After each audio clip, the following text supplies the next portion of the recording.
We do have several speakers that are signed up to speak with us tonight. So we're going to start with that. I'm going to go over the general rules for public comment, and I'm just going to do it once for all 6 of you that are signed up to speak. Thank you for coming to share your opinion tonight. A few rules according to the public comment portion of this meeting. According to our board policy, each speaker has up to 5 minutes to speak. When necessary for effective meeting management or to accommodate large numbers of individuals wishing to address the board, the presiding officer may make adjustments to the public comment procedures. Under these adjustments, every speaker, individual wishing to speak will be given no less than 1 minute. We're actually going to give there 6 today, so we're going to give you the full 5 minutes. And the speaker may also provide a written statement to the board to supplement his or her comments if desired. We will have our board secretary, Ms. Liz Hatley. She will hold up time cards, and I believe it'll be on the screen above as well for you to show the amount of time you have remaining. The board may not ask or answer questions or make comment regarding public comments not associated with posted agenda items. The board may respond with specific factual information of existing policy, and existing policy may be furnished in response to inquiries on a posted agenda item. Please note that to comply with FERPA laws on student privacy, you may not mention a student by name. Additionally, according to board policy, you may not make derogatory comments about any individual staff member, either by name or title. Should you need to file a complaint, you may do this through our formal grievance process outlined in board policy. And with that, our first speaker is Ms. Amanda Eine.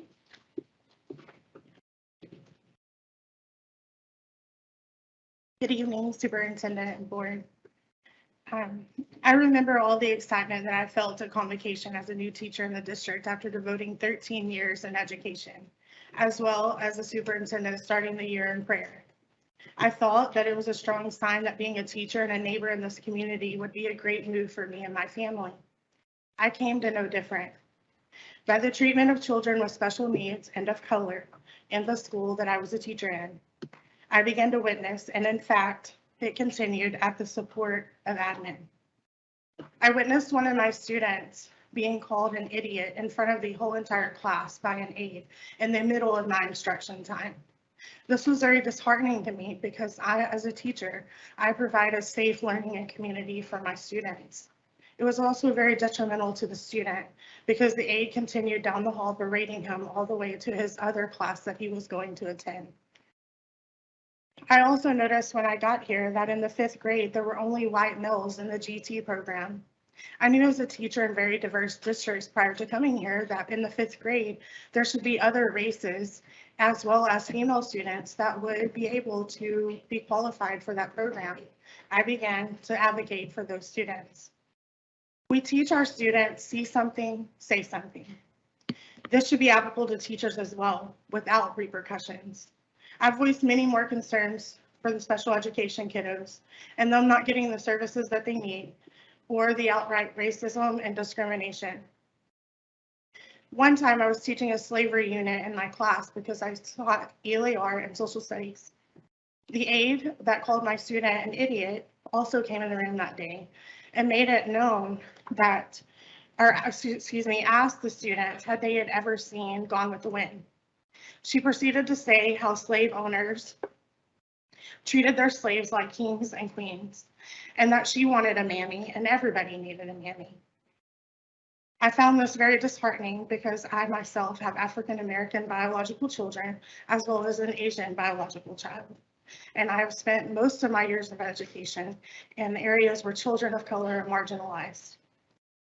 Children of color were talked about when they came from other areas and how they were the cause of Comanche Springs going downhill. This led me to the understanding of why there were only 2 African-American teachers on my campus, one of which was hired with me and the other a paraprofessional prior to me coming. And yet the administration ignored and even projected me as the problem. With the assistance of the aide that I reported and her best friend who happened to be my team lead, along with other teachers, as this school is completely ran by nepotism. The administration waited on something that they could force me out on. It was apparent that they wanted me gone instead of making changes in our very diverse community. The best excuse they could come up with was me praying with a student on my lunch break, of which the student sought me out to pray with them. Once families rallied, one of the administration called Keller ISD and sabotaged my position I had already secured with Keller since April, which is against the law to do. Amazing quality educators are scared to not voice their concerns to the point that their own children and their students are being abused and neglected before their very eyes, as the fear of doing so would cause them to lose their career, just like me. So far, Comanche Springs this year alone has lost 14 teachers, 5 aides, a coach, a librarian, a diagnostician, 3 lunch monitors, and a cafeteria employee. And word is there are still more looking and will leave if they can by the deadline. This isn't the first year this has happened.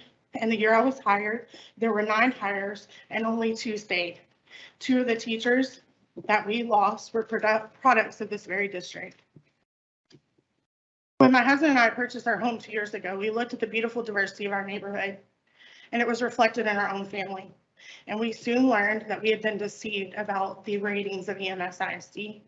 I pray the board takes the time to listen to what has been said by these parents that will speak after me and by me, a stakeholder in this district. I believe that these happenings are a result of the toxic leadership and educators that are allowed to abuse, neglect, and tear down our community's heart, our children, as well as ostracizing and forcing out teachers and educators like myself who truly care for the students in our district. These are very valid concerns and deserve immediate attention. Please stop the mistreatment, neglect, and attention and lack of concern of special education students, students of color, as well as the detrimental loss of amazing qualified educators. Thank you, Ms. Sainez. Next, we have Michelle Rosa.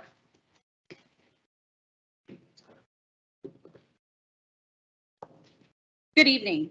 I am a parent of 3 children who have attended or currently attend Comanche Springs Elementary. We recently moved back into the district after my husband retired, serving in the Marine Corps for the past 20 years. I chose to speak today not only as a concerned parent, but to advocate for the children of this community that deserve a safe learning environment.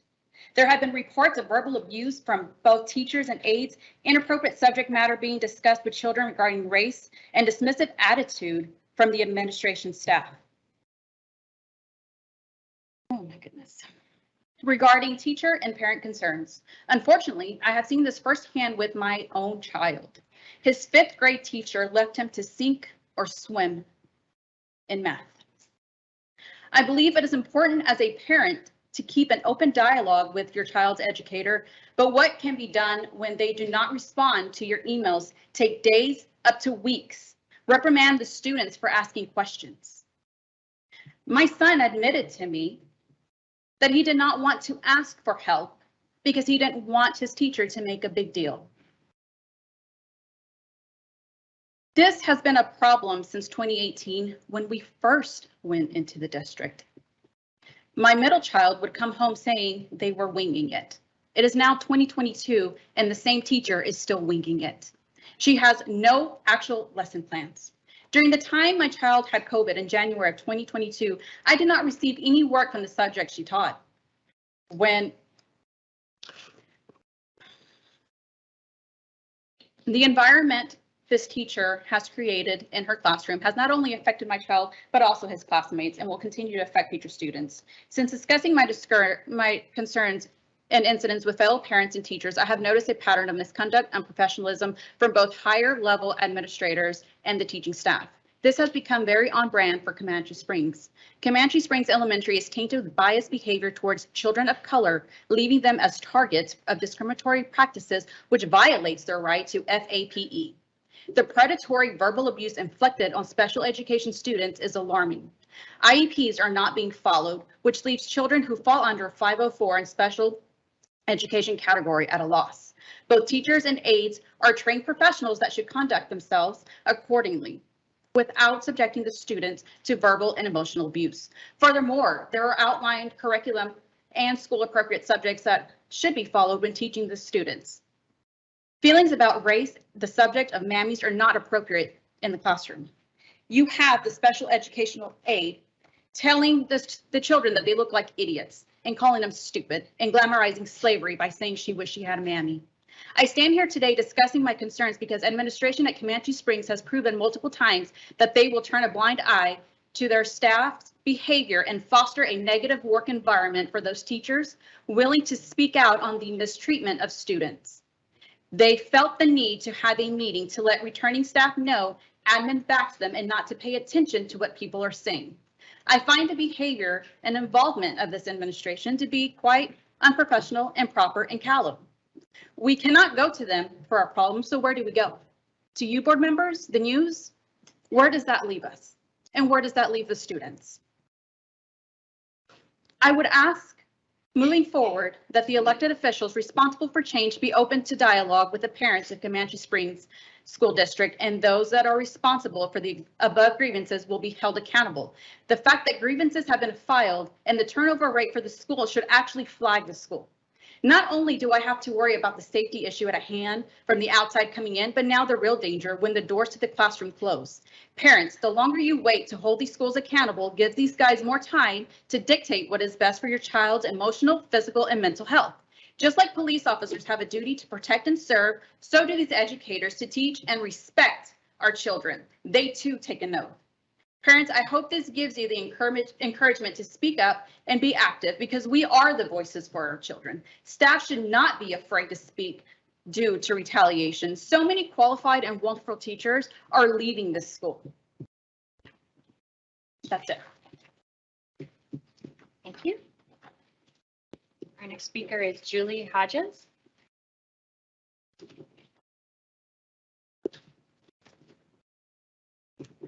Hello, my name is Julie Hodges, and I do not have a nicely typed out letter like those two did. But my kids have been at Comanche Springs from kindergarten through 5th grade. So we have been present and active at the school for 8 years. And I would say overall at Comanche, we had a really wonderful, positive experience. I actually planned on shouting out some teachers, but I realized we cannot say names, so I will refrain from that. But we have many fantastic teachers, and I would absolutely count Miss Ine as one of those fantastic teachers that we did have. And I could spend this entire 4 minutes and 28 seconds left giving you some great anecdotes on why I loved Miss Ine. I brought my son here as well, as he had a wonderful time in her classroom. I can talk to you about how she actually improved his reading star score, which is fantastic. He is on a 504 for dysgraphia. And I could sit here and also give you anecdotal evidence about how his co-teacher, about how Miss Ine's co-teacher who taught math and science, unfortunately, his math star score dropped 20 points from 4th grade. But that is just anecdotal evidence and not hard evidence. Additionally, I could sit here and talk to you about how she fostered a wonderful community in her classroom, how she ate lunch every day with her students. She was an active part of her lives. However, what I do want to do is present some hard evidence to support some of the claims. I do know that she previously sent an email out regarding some of the issues at Comanche Springs. And one of the things that I've noticed is there really hasn't been any attempt to sort of verify any of her claims. Rather, it's been defensive from the administration. And as a parent, that kind of surprises me a little bit because a lot of the claims in her email that she sent out to parents, which I'm sure some of you have read, are easily verifiable. And I'm a big supporter of hard data, so I decided to make a paper trail, which would be available to any of you if you would like to fact check me.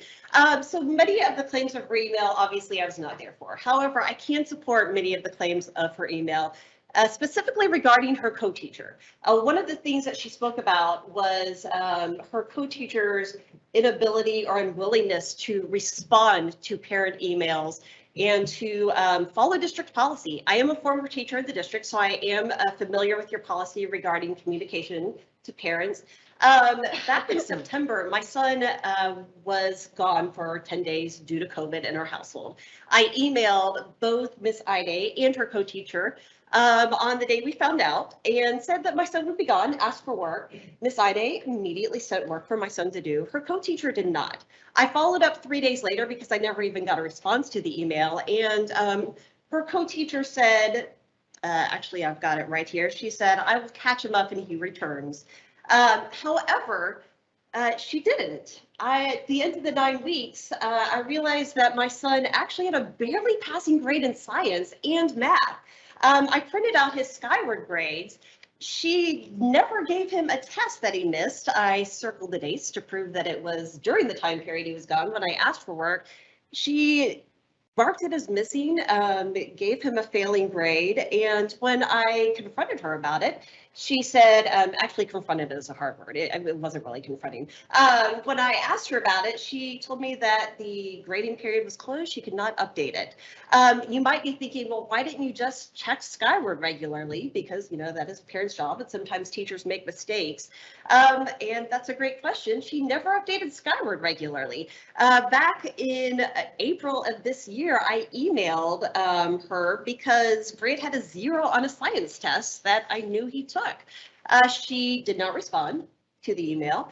So I actually messaged her a couple days later following up, and Miss Ine's co-teacher said that she would date the grade soon.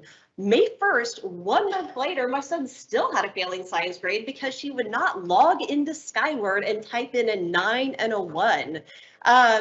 I emailed her again. I finally had to reach out to Miss Ine to get her to advocate for literally updating my son's grade. And no student should have a failing grade for 5 weeks because a teacher refuses to go into Skyward and update the grade, especially after 4 emails. I say all of this not to excoriate a teacher, but to let you know that many of the claims that she has in her email are true.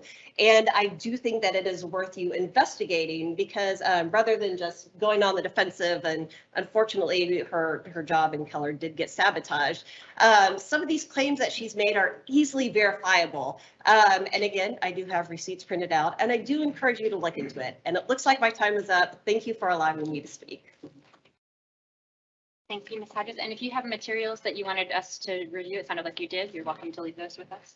Yes, absolutely. I also. If you want to just get right there. But Sure. Make sure we all get a I copy. wrote out a commentary of.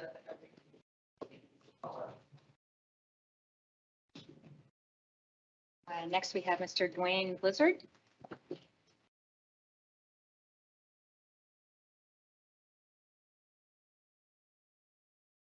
Hello, my name is Dwayne Blizzard. Thank you for giving us the opportunity to speak with you tonight. This is my daughter, Jenna, and she'll probably say something when I'm finished. I am a parent of 2 children who went through Comanche Springs and are continuing their education in EMS ISD. My wife is also a teacher at Comanche Springs and did not want me to come here tonight and speak for fear of retribution. However, I am an avid protector of my children. Excuse me, and will speak up for them when I witness injustice. First of all, I do not know Miss Ine, but in listening to her speak and reading her 9-page letter to you guys, I came to realize that my personal experiences align with hers. As a Christian, I have always been grateful that my family is involved in a school district where their religious freedoms were not stifled. But after hearing what happened to Miss Ine, that she was asked to resign because she prayed with a student who requested her to do so during her personal 30-minute lunch, this does not sit well with me. I respect her prayers and I'm thankful for her prayers, as well as mine, in praying for constant protection and blessing over all of EMS ISD students. My son was in 5th grade in a math class, and I had several meetings with this math teacher because my son was struggling. I could not get a consensus, an agreement with the teacher, so I had to involve the principal. The principal thankfully helped me get my concern to the teacher and realized that the teacher was not following the rules that we had set up in the meeting and gracefully relocated my son to a different math class.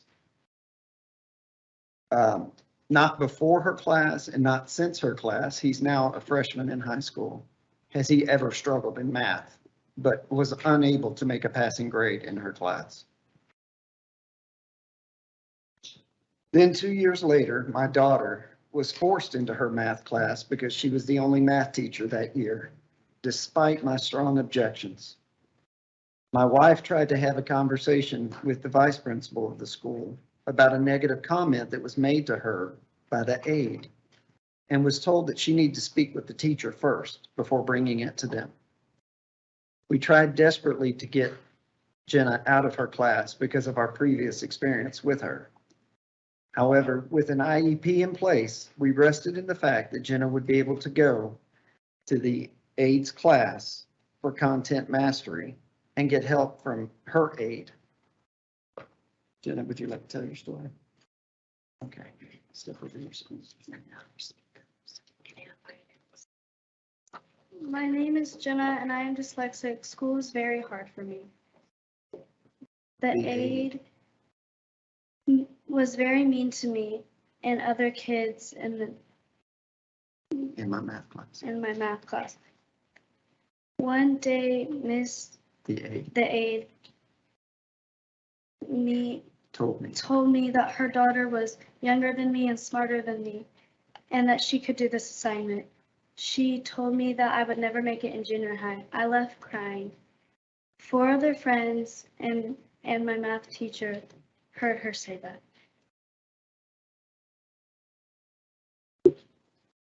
I'll close with this. The power is in your hands to make sure that there is no room in our schools for adults who negatively impact our children. Thank you for listening and making the necessary changes that need to occur at Comanche Springs.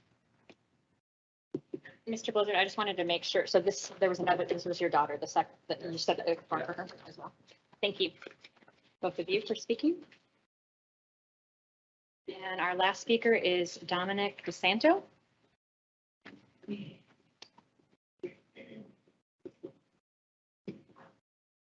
Good evening, everyone.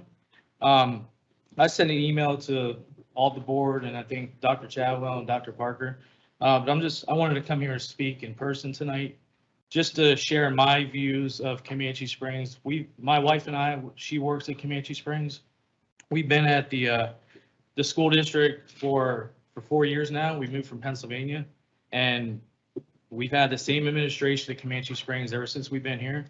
My wife's worked at the school for the past 3 years. So the first year that we moved here, she did not work at the school, but she, grew to the kids and wanted to become an employee of the school. So she did. And my 2 daughters, one who's entering 4th grade and the other one is entering 8th grade at Prairie Vista. They've seen nothing but outstanding, teachers, staff, administration at Comanche Springs. And I've seen the same thing myself. What you've heard tonight from the previous speakers, I'm just going to be blatantly honest with you. You have one disgruntled former teacher that did a lot of inappropriate things. That parents do not know the true facts. That's what it comes down to. She's spreading lies. Social media, in today's world, people are growing on it. They're seeing those lies and they're thinking everything's true what she's saying. Nothing is true. Okay? The administration at Comanche Springs is totally positive when it comes to students there. There's so much support in my community. I live right in the community of Comanche Springs, Barcy Ranch. How do you think I felt when a social media was posted in my community about my wife, my teacher, friends, administration that we call family, all negative? I stood back and didn't say anything. I didn't comment. My wife didn't comment. Nobody commented. Then you go on other pages and people share other posts. It's discouraging to see all these lies that are spread about people that are doing really good things at this school. All right.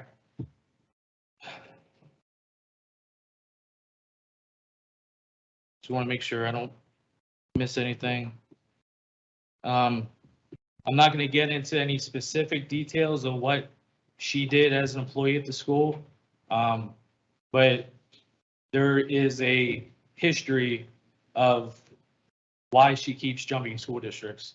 If she's such an outstanding employee, you would think she would stay at a school district and be there for a long time. Where I come from, teachers, they stay at a school district because they love their job and they're there for years till they retire. This lady keeps jumping positions from school district to school district because she can't keep a position. And it was seen here at EMS ISD. I'm not going to get into all the religion stuff because I'm not that type of person, but I'm speaking from the heart to y'all. And I just hope, you know, what I said tonight, you guys, you see what, and you heard what they said. Now you heard my side of the story, and there's a ton other parents out there that feel the same way I do. Just like they say, once a spur, always a spur. All right, that's all I have. Thank you. Thank you, Mr. DeSanto. And thank you to all of our speakers tonight. Since this item is not on the agenda, we are not able to comment, but we appreciate you taking time to come share your thoughts with us this evening. All right, moving on to our report section. We've got the Education Services Report. We're going to start with the 2021-2022 ESL Bilingual Report. Dr. Mary Jo. Wrong one. I'm so excited. Sorry. And it's going to get worse because I'm probably going to move you. Yeah. That's okay.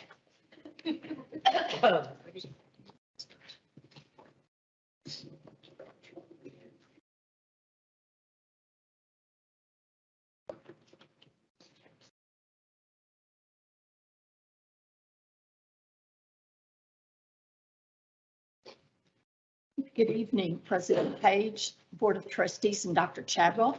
We are very pleased to give you our bilingual ESL report. We are very proud of our program here in EMS. And before I start, I'd like to introduce an awesome team, Mr. Dollar, Ms. Watson, and Ms. DeLeon, who work with the ESL bilingual program to help make it as outstanding as it is. We'll begin with our mission statement with fostering a culture of excellence that instills a passion for a lifetime of continuous achievement in every student. And that every is very, very important for us, especially with our EL students as we continue to work with them. The first slide you see here talks to you about our bilingual population. And as you see, our bilingual students in our bilingual program pretty much stay the same. We're not really growing there at all. Where we are growing is in our other languages. And we're increasing about 1% a year, if not a little bit more there. Our parent denials, that's staying about the same, 0.5%. And we have a total of 13.6% of our population in our district that is in our EL program now, which is a little over 3,000 students. So we're continuing to grow there all the time. Our languages that are very popular or most spoken, obviously Spanish is the first, then it's French, Nepali, Vietnamese, and Laotian. And in our district, we have 60 plus languages, 60 we can identify. After that, it's other languages. So we have 45 students that fit that. So we don't know exactly what that exact number is, but it is over 60 students. Exceptions, Spanish bilingual. We did not file for an exception for the last 7 years because we have done an excellent job of recruiting. We have an excellent program. Teachers are attracted to our district. We try to recruit very well and quickly when we do have openings. We have an excellent curriculum. We have the support we need, and we have all of the materials. Sometimes you hear some school districts don't, but in our district we do. We requested a French and Nepali bilingual exemption last year, and we will again probably this forthcoming year. Anytime you have more than 20 students of the same language in a class that is done by the home language survey, then we have to file an exemption. And then we ESL waiver, all of our teachers who teach our students English language arts are required to have ESL certification if they have an EL student in their class. And so last year we had 2 teachers at the time we had to file the exception that were not certified. One of them took the test and passed. The other one is taking the test in the next few weeks. Professional development in our district. Terry Watson is our ESL staff development person, and she does training for our teachers who need certification. Matter of fact, she just finished last week a 2-day training and will do another one for us in July. Our bilingual teachers attend workshops and strategies on oral language and literacy, and that is done by Ms. De Leon. And then we have LPAC training for all of our district administrators, and that's done by Mr. Dollar. And then we also offer trainings to our teachers on English learners, emergent bilingual students in vocabulary. We also work with our newcomers and scaffolding and writing, and both Terry and Anna do this for us. And then we have a strategic planning. We've had a bilingual focus committee for 3 years, and that committee looks at areas that we want them to, as well as areas of concern or improvement that we need. We meet about 4 times a year, if not more. And then we also added an ESL focus committee. This year was our first full year with it. And once again, we do look at our needs there in that area. And then we provide individualized campus staff development, whatever the campus requests for both ESL and our bilingual programs. And then we have, as we work with our parent engagement, we provide Spanish and French academies. And these are some pictures from those events that we have focused on. And our French parents were really indignant that, you know, we offered 6 weeks each semester, that they wanted more. So we were kind enough and we provided it. They even wanted it in the summertime, but we said we need to give our folks a break. So they are really into wanting to learn the language and learn about a lot of things that we do. Parent engagement, as we work with our parents, we provide trainings for them. We have 2 parent liaisons who work with us, one who speaks Spanish, the other one who speaks French and Bengali. And these 2 ladies work with our parents. They provide trainings for them. They provide workshops. They teach them how to look at their grades in Skyward, bring in various different speakers. So we really do appreciate the hard work that they do as parent liaisons for us. We also have, and let me go back. Well, we also had for our parent engagement, we had a multicultural event at the end of the year that was planned by the parent liaison. So we had over 300 to 400 parents. We didn't realize it was going to be that large, but the parents are hungry for that. So we're going to be doing more of that, as well as other events and parent trainings that we do for them.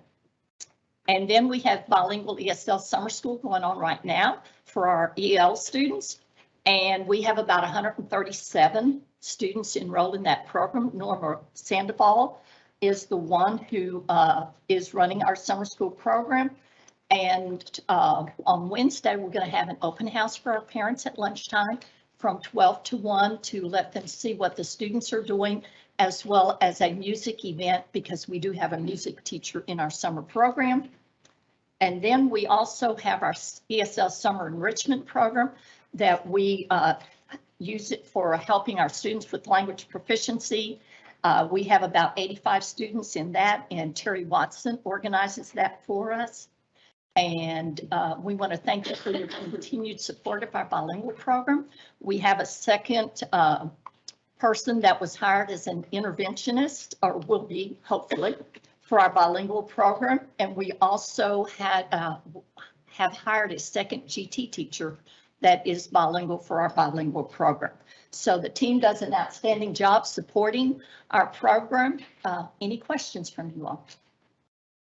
I just want to say, you know, I know you have great leaders and we appreciate you in that realm and the fidelity to the program. And when I speak with teachers, they're so passionate about it. So I know that energy comes from you and that support comes, and that's, you know, with the curriculum and the materials.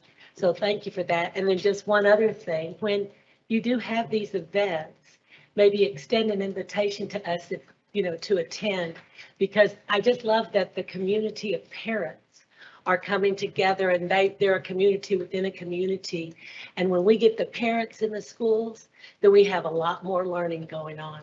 So thank you. Thank you. Thank you, Dr. Jones.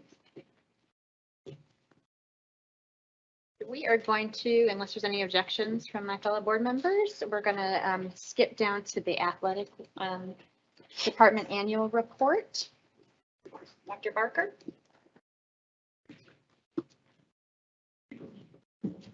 Thank you very much, Dr. Chadwell, board.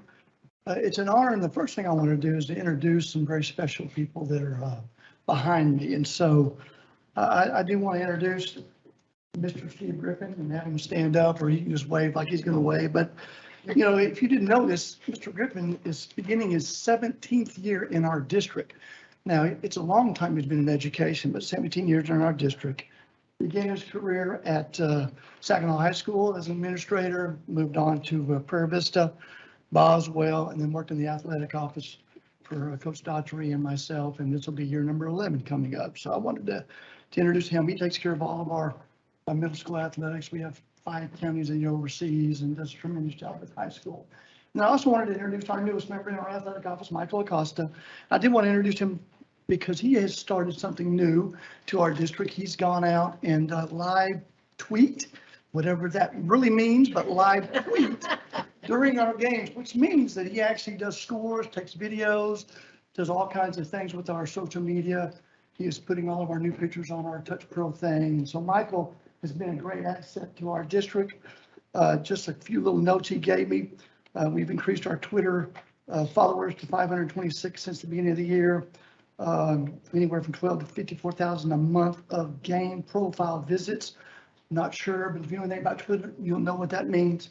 And then impressions means that people that have seen our Twitter account is up to 382,000. So he's doing a tremendous job with our social media. So Michael, we appreciate you here tonight. And then very, very special guest, I invited my wife tonight. And so my wife of 34 years is here tonight, and she didn't want to be here, but I made her. And so anyway, I did want to, because she's part of the athletic department as well. I can remember 34 years ago going to Disney World. That's my Disney tie I got on. And now she's being a nurse to me. And she works in the business office, and she did a great job nursing me back to health when I needed it the most in the fall. So we appreciate my wife, Belinda. And then our newest campus coordinator to the district is at Saginaw High School. And so I'm going to ask if he and she, his wife, Chrissy, and Mike Peters stand up. And so I did want to introduce tonight our new boys athletic coordinator, head football coach at Saginaw High School. Most of us know him already because he's been here before, but Mike Peters and his wife, Chrissy.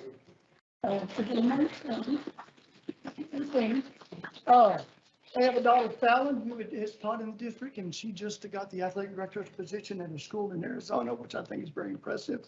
And then they have a son, Hunter, who's on the staff here at Saginaw and was a tremendous athlete. And actually, he helped me move in when I took over here. When I moved into an apartment complex, the first person I met was Hunter Guys, and he brought over about 6 or 7 other kids that were Saginaw football players, and he helped us move in very, very quickly. So I'll never forget that. But he started his career at Boswell in 2004. He became an assistant at Saginaw 2005 to 2009. He was the head coach from 2010 to 2015 at Saginaw High School.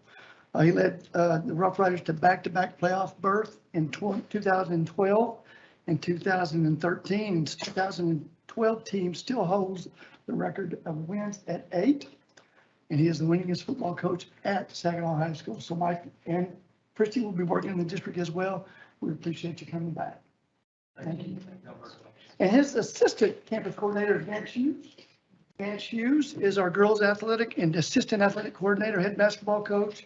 He's been here 6 years, man, 6 years. His overall has 91 wins while he's been there. District records 48 and 36. This past year had an undefeated district championship team. He was the coach of the year. He's qualified for the playoffs 4 of the 6 season. He is the second winningest girls basketball coach at Saginaw. Stick around a little longer, and could be the winningest coach. All right. Now let's move to Coach Ab. Ab, you sure if you don't mind standing up? All right. Coach Ab is our boys coordinator at Boswell High School and head football coach. He began as an assistant in 2012 for 4 seasons, and then became the head coach in 2006. He's been there 16 seasons, fixed to be his 17th. Correct me now if I messed up in any reason. He's won 111 games in those 16 years. His district record is an impressive 77 and 37. He's 6-time by-district champion. 2015 won the district championship, 2016 area and regional champions, two-time coach of the year, and he is the winningest coach in Boswell history. Now, the most important thing is his wife Sherry, and he's raised 3 daughters, Zoe, Texas Tech Red Raider, Allie, and Lily. I know John helped you raise them, but I see you most of the time. So we are glad that you're here tonight, and like you've overcome a lot of things, and you're doing a great job. Appreciate you all. And then the assistant athletic coordinator is John Reese. And John will stand up. He's been there 7 years. An impressive overall record of 185 and 51 in those 7 years. That's 26 games in a year, 26 games per year. His district record is 85 and 12. Undefeated 3 times in district, 4-time district champion, 6 times by district champion, 4-time area champion, 3 times regional quarterfinal qualifier, 2 times regional semifinal, and 3 times coach of the year. He is the winningest girls basketball coach in Boswell history. I wish you do a great job. And then at Children Trail, Byron Bodie's at Destin with his family, or he would be here. But he's missed, but Byron's been here a grand total of 6 seasons. And so his assistant is Janine Smith. And so Jeannie is our girls campus coordinator and head volleyball coach. She's been here 7 years. She's won 138 games in those 7 years, has an outstanding district record, 5 district champions in 2017. 3-time playoff qualifier, been to the playoffs 3 times, and then is the winningest coach in Chisholm Trail volleyball history. And she also has 2 daughters, both play college volleyball. I didn't mention that Vance has 5 kids, 4 of them play Division I. And so anyway, and then John Reese's kid played Division I as well. So we've got a great staff that do a tremendous job. And I think that's correct. So we appreciate the job that they do, because you're only as good as obviously the ones that are on campuses. And so they do a tremendous job. I would like to thank you all as board members and really everybody in this room, because we get great support for athletics by everyone in here. And so I do appreciate that. We have great stipends. We, throughout the district, we have, we pay for driving a bus. We have great conditions and we have great facilities. And so, I do want to thank you for that. And so it has been a tremendous year for Eagle Mountain in 21, 22. So I'm going to quickly just highlight, I know you have in your board packet all of my PowerPoints, and then we'll finish up with a quick highlight video. So we had 16 teams win the district championship amongst our 3 high school varsity teams. Of those 16 district championships, 5 were undefeated district champions, didn't lose a game in district. 6 back-to-back consecutive championships, which means they won it last year and this year, as well as 1 team won its 4th in a row, which is the Boswell softball team. We had 59 student athletes that won individual district championships like golf, tennis, gymnastics and things like that, track and field. We had 13 regional champions that were individual as well. We had several compete in the state tournament and state track meets and state events. I'll name one that actually received a 2nd place medal. That was Boswell's Alana Lee, was 2nd place in wrestling. Both Boswell and Saginaw had both their boys and girls team compete in the state gymnastics meet, along with Chisholm Trail's boys team. In track and field, Saginaw's 4x400 placed 4th, almost got a medal. And Boswell, Chisholm Trail had the 4x400 and 4x100 compete in the state track meet, along with a long jumper and a shot putter. In wrestling, we had 2 compete in the state wrestling meet. Chisholm Trail had a wrestler, as well as Saginaw, and we had 2 girls that performed in the state powerlifting. We had 8 coaches, and these days they do coaching staffs that are coaches of the year. So we had 8 coaches that were selected as coaches of the year. And remember, we had 30 teams make the playoffs, which means that 16 of those won the district and the other 14 went to the playoffs. I did want to bring up some of our playoff victories. We had 4 at Boswell that won the area, or that won the by-district round, and that was Boswell upsetting Eaton. I'll repeat that, Boswell beat Eaton. And that was a great win for the Pioneers. Boswell softball also defeated South Lake Carroll in the first round of the playoffs, as well as Boswell's baseball team defeated Byron Nelson in the first round of the playoffs. Boswell girls basketball went to the regional quarterfinals, defeating Fossil Ridge and Friendship And then 3 teams from Saginaw won the first round of the playoffs, and that was Saginaw's volleyball defeated Mansfield Timberview to advance to the area round. Boswell's boys soccer defeated Mansfield Summit to advance to the area round, and Saginaw softball also defeated Crowley to advance to the area round. We had 29 student athletes that when they had all district, and that's become sometimes an interesting thing, but we had 29 athletes receive superlative awards, and they were 8 most valuable players in our districts. We had 10 newcomers of the year, whether it be offense, defense, or just a newcomer of the year. One was a Chadwell, and she had a great year. We had 1 setter of the year. We had 1 server of the year. We had 1 outside hitter of the year. We had 2 blockers of the year. Isn't that ironic about what all volleyball does for all of the years? We had 1 offensive player of the year. We had 2 defensive players of the year. We had 1 freshman of the year, 1 pitcher of the year, and 1 utility player of the year. And then finally, we had 40 signees we had 2 signing days throughout the year. You know, we have 1 on what quote unquote signing day used to be, and then we have 1 at the very end of the year. And so we had 40 kids signed to play at the next level. We'll probably have more than that when it comes down to it. We had 7 that were signed at Division I schools.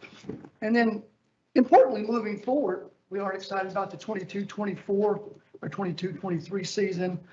Our 6A district, which involves Boswell and Boswell and Chisholm Trail. Crowley moved in and Halton moved out. Everything else is the same. So our district will remain very similar. Unfortunately or fortunately, the way you look at it, how you look at it, our Saginaw district has changed quite a bit. And as I look down their football schedule, I see Aledo and Denton Ryan, who are 2 of the best high schools in the state, no matter what classification, will be playing football there.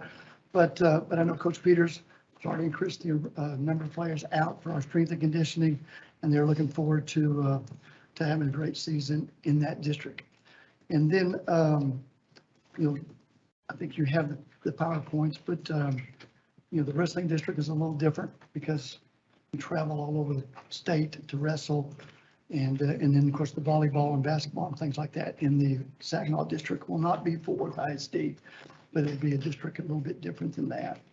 And so before I play our little 2-minute highlight video that Campbell's put together, are there any questions that you all may have? I know I covered a lot of things quickly.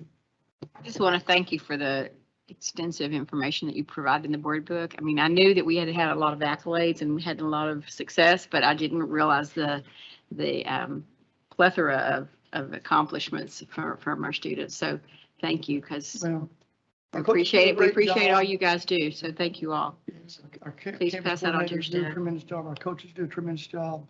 And it really starts at our middle school. We don't sometimes talk a little bit about that, but all those kids that we get, we've also added strength and conditioning. There's just a lot of things that are in the PowerPoint that you all have that lead to success. But it starts right there with you all with the support. So we appreciate that. And so we'll start with one of our MVPs and we'll let it roll, Kirk.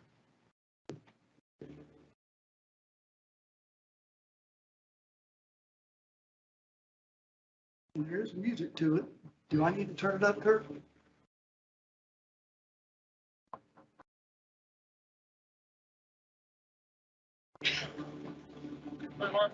Play together, ladies. Let's go.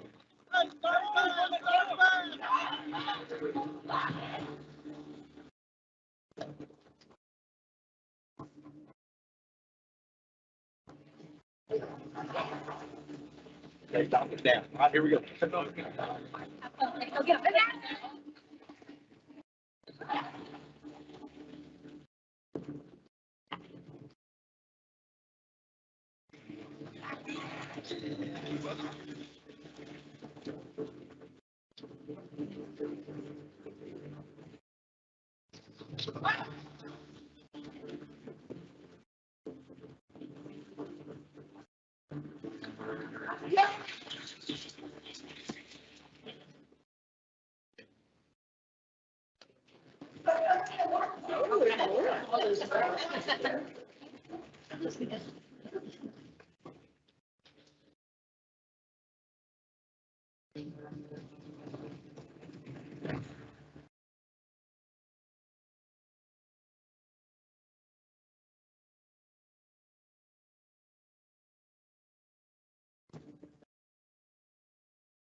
Right.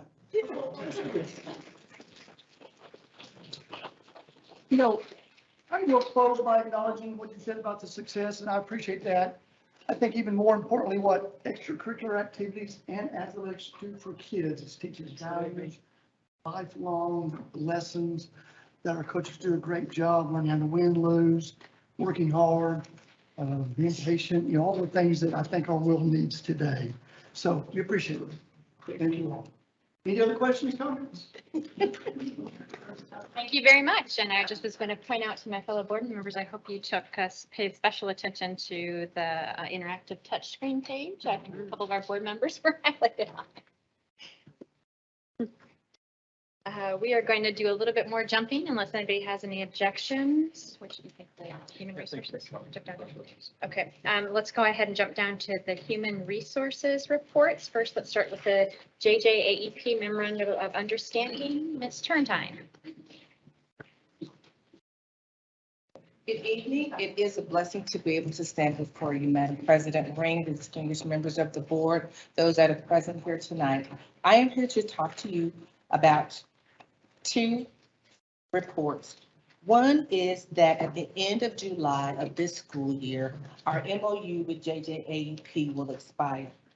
We've entered into this every year with them, and it is kind of a contractual agreement in which we decide that we will participate and help them to positively implement the program. So when our students do engage in conduct that is an expellable offense. During this particular year, JJAEP, the director asked every district liaison, which was 18 districts, to participate in helping to update the MOU, to help it bring it up to some legal update changes, but to also look at how it is going to be more implementable and effective for our students. And so I would like to draw your eyes to page 127 of your board book. They implemented 3 of the changes in which the majority of the districts would have wanted. Number 1, in section 4, the section that's pertaining to enrollment, they added 4 new expellable offenses. One is 37.001D and I. The other 2 sections are 37.0052 and 37.0081. But let me tell you what those 4 pertain to.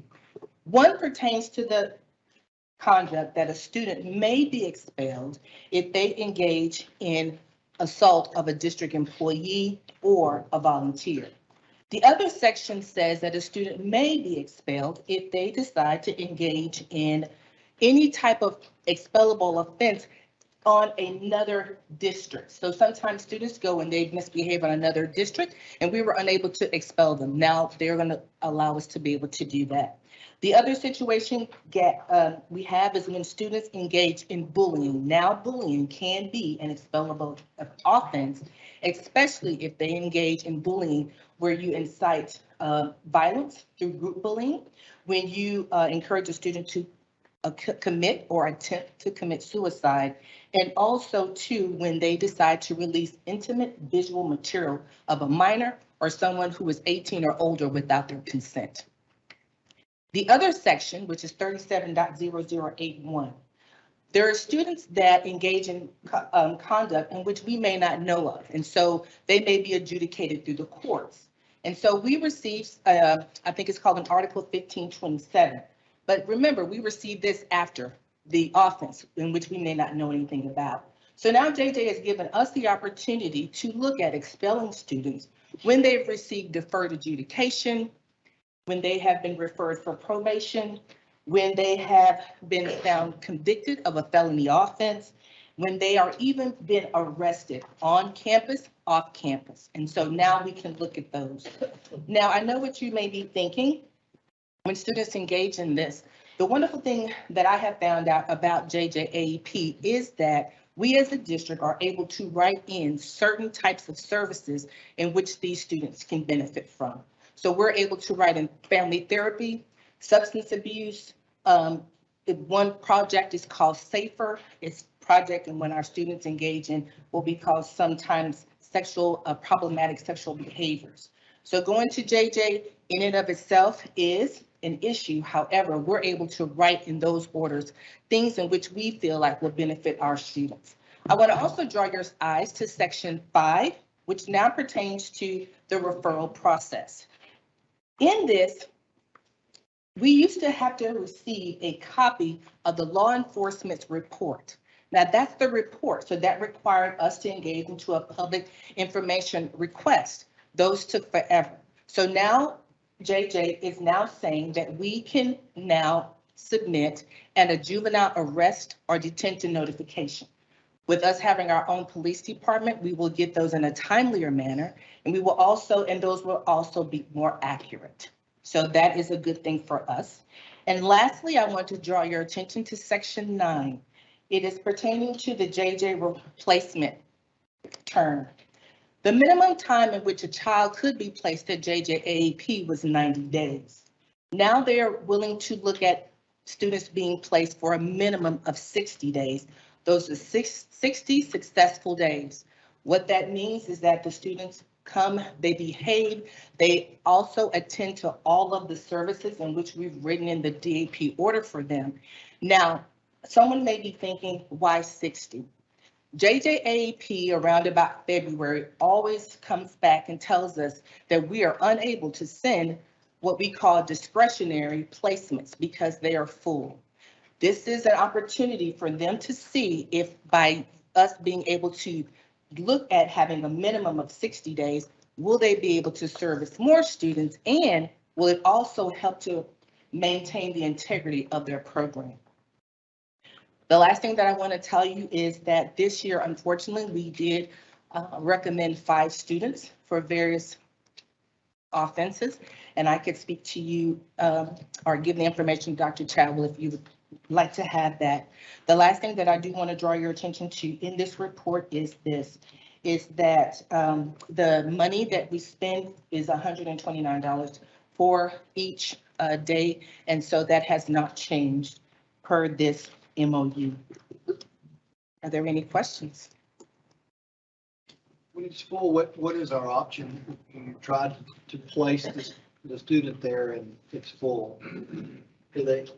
Do they have a second location, or we just So here in school? So if it's a mandatory offense, if it's a mandatory offense, the student will be placed. But if it's a discretionary offense, they will tell you no. And sometimes it's at their discretion if a student can attend. And we have to service those students here at our own DAP. At the home campus or Watson?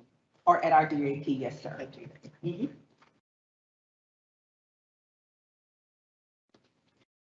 Any Other questions? questions? Sorry to do That's this okay. to you. We have a very full closed session, so we're going to have you come back and figure out the report itself. Thank you. Thank you so much. It is currently 5:59 PM on June 20th, 2022.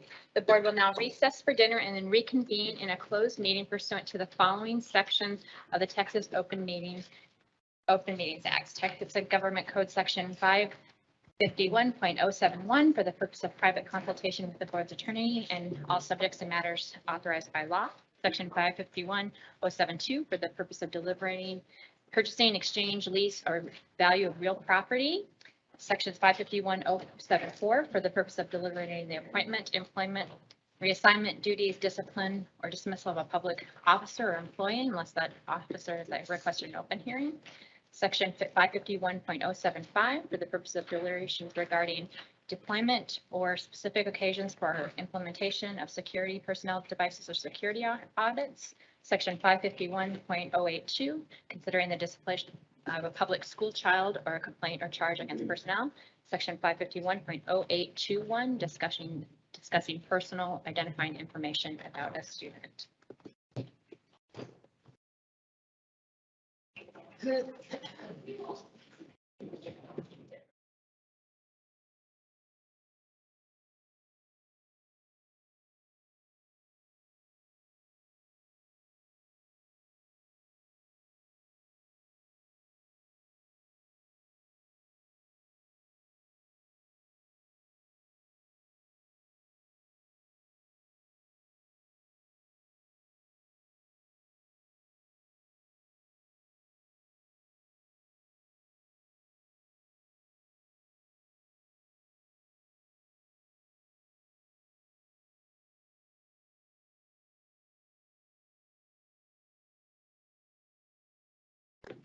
This is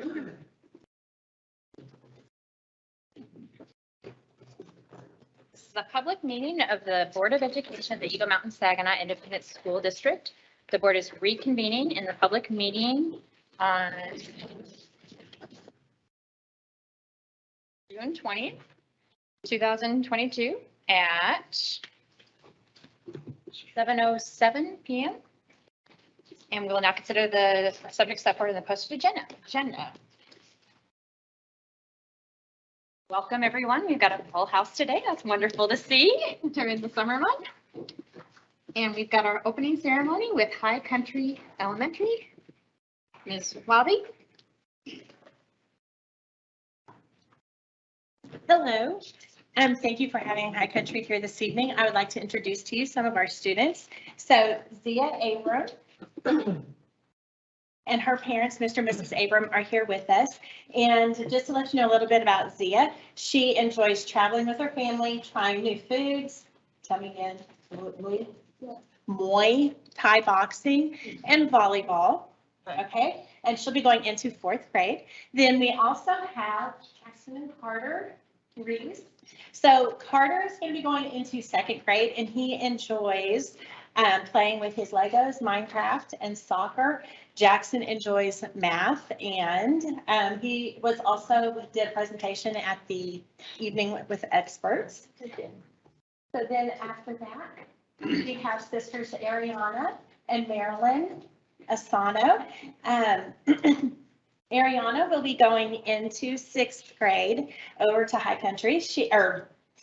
Highland. I just don't want to let her go. I don't want to let her go. And she enjoys theater and reading. And then her sister Marilyn will be going into 2nd grade. And she enjoys gymnastics, reading, and spending time with her younger brother. So these are our High Country Cougars, and we will do the pledge.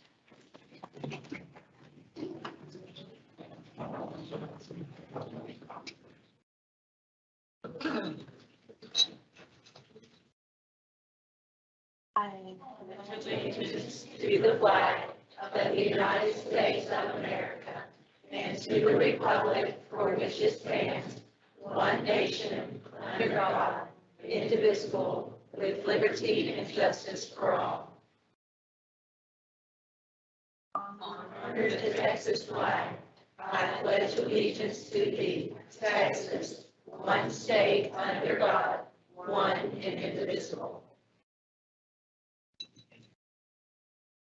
Thank you. And now a moment of silence.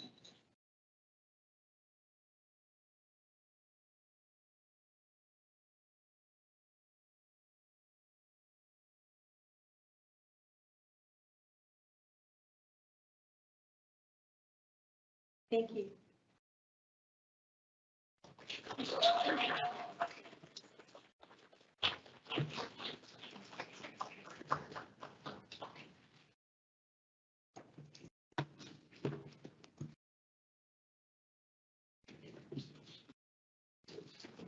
Next, I think we have some special recognitions. We're going to start with a recognition of our Special Olympic athletes with Miss Cindy Peavy.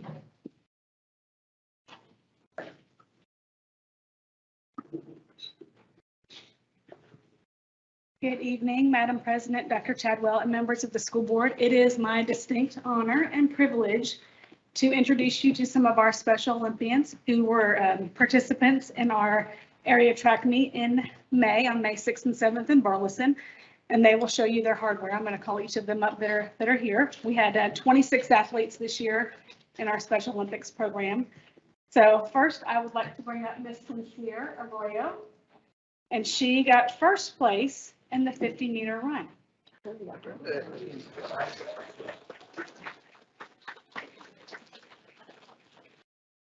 And that's Mr. Jackson Behringer.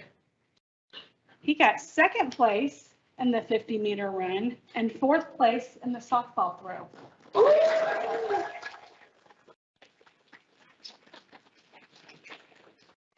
Mr. Logan Flores got 4th place in the 50-meter run and 2nd place in the softball throw.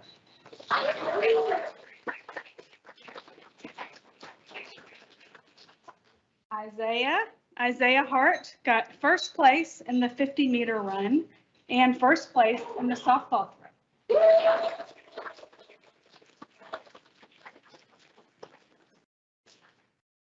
Okay, next we have Nathan Olenendeer.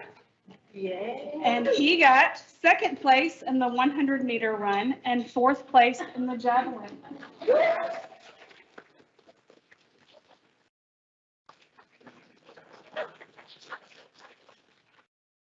Next, we have Miss Maya Nyberg.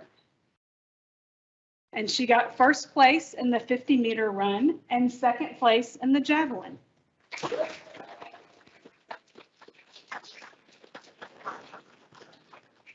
Paul Sinclair got second place in the 50-meter run and second place in the javelin.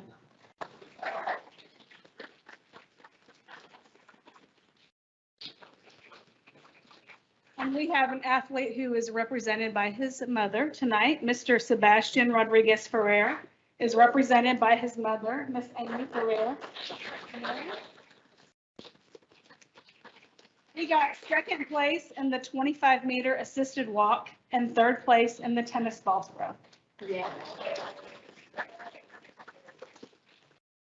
I would also like to, we have two of our three coaches here tonight that I would like to recognize.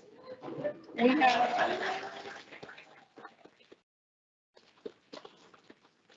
that I have never seen wear makeup or real shoes since I've been here, but we have Miss Cheryl Whaley and Miss Allison Mace-Fishes.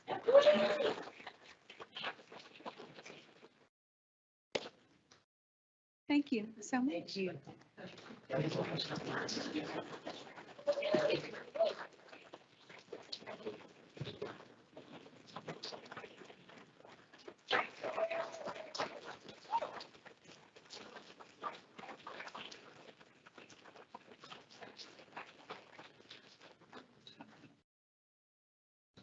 That is so special.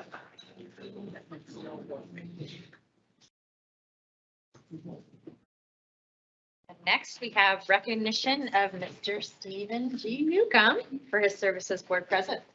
Jim. Yes, Madam President, we want to take this opportunity to just recognize Mr. Newcomb for his work and distinction as board president this last several years. And so we have a plaque for him to give him. I don't believe this is his only plaque he has for this service and his years of service. And so we're very thankful for him and his work. I just want to read a little bit about, I'm supposed to give it to me. It's up there. It's okay. Take it back. Take it back. I'll give it to you. I know, I'm sorry. Okay. He's presided over the board for the past 7 years and has a total of 14 years as president and 8 years in other officer roles since joining the board in 1995. During that time, Mr. Newcomb has seen the district grow from approximately 5,500 students to over 22,000 students today. Mr. Newcomb's parents both taught in EMS ISD, and he is a graduate of Boswell High School. He and his wife Joy have 3 sons who are all graduates of Boswell. He now has 1 grandchild who recently graduated from the district and other grandchildren currently attending EMS schools. He is passionate about what is best for children, and that's evident through his decision-making during his 27 years on the board. He works closely with other board members to provide the opportunity for each child in EMS ISD to reach their highest potential. And we look forward to his continued service on the board and congratulate him again on his reelection. So we now.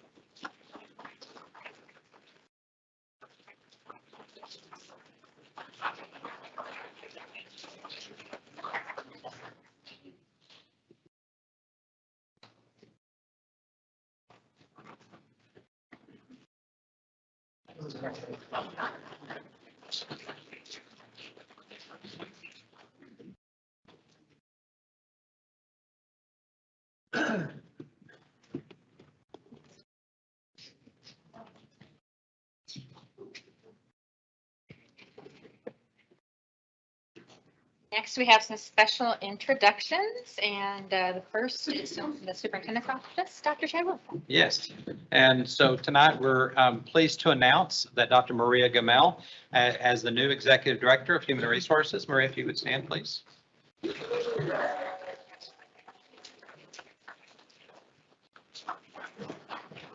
Dr. Mel.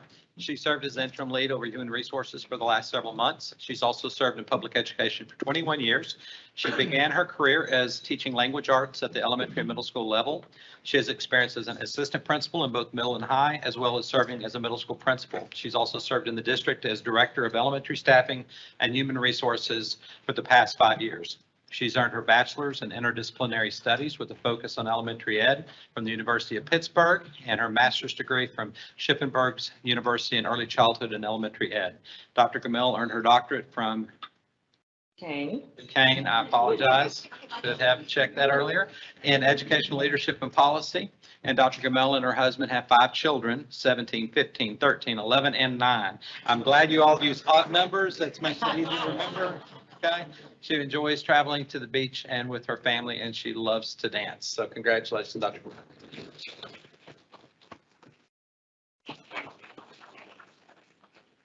Even more embarrassed to stand is Ms. Kim Holt. Ms. Kim Holt, if you would please stand.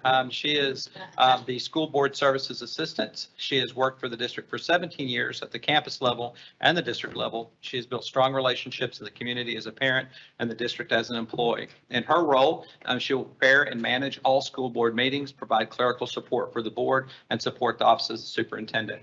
She and her husband, Jeff, have lived in the EMS community for over 28 years. Both of her daughters have attended the EMS schools. Congratulations, Ms. Holt.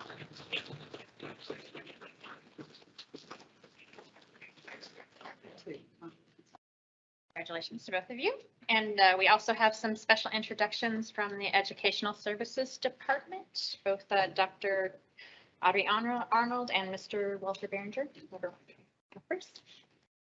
President Ring, Dr. Chadwell, and members of the board, it is my joy to introduce you to the new assistant principal at Remington Point Elementary, Mr. Daniel Byron.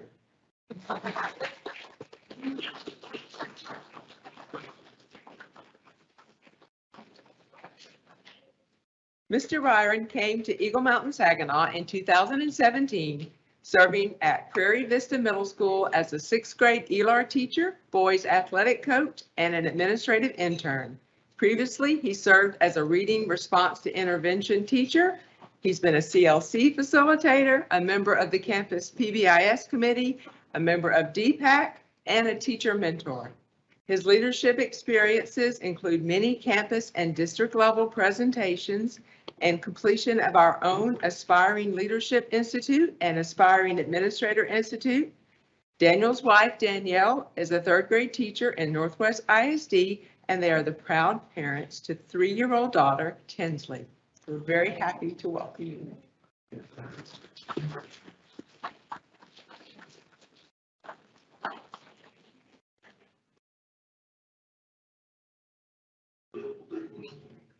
Madam President, Dr. Chadwell, School Board Trustees, leadership team, and guests, we are excited for the new blood that we have coming into secondary administration. There are a number of them that we are going to acknowledge tonight, so we'll go ahead and get started.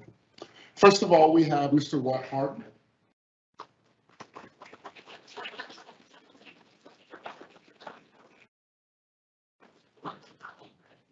Mr. Harden is a veteran public educator of 18 years. He started his profession here in Fort Worth at Fort Worth ISD at Dunbar High School, which is also his alma mater. Before coming to EMS ISD, he was an assistant principal at Corrales High School and then was an assistant principal at Chisholm Trail High School. Mr. Harden earned his Bachelor's of Science in Marine Environmental Science from Hampton University in Virginia. He has his master's degree in biology from Arkansas State University. His wife, Ashley, he and his wife, Ashley, have 2 daughters. Stand up, Ms. Harden. All right. They have 2 daughters, Layla and Kylie. In their spare time, loves to participate, watch sports, and also travel with the family. We're excited that Mr. Harden is going to be the new principal at Prairie Vista Middle School.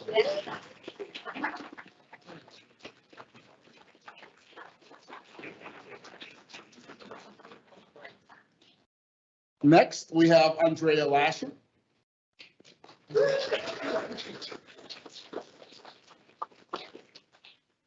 Ms. Lasher is a 17-year veteran in public education.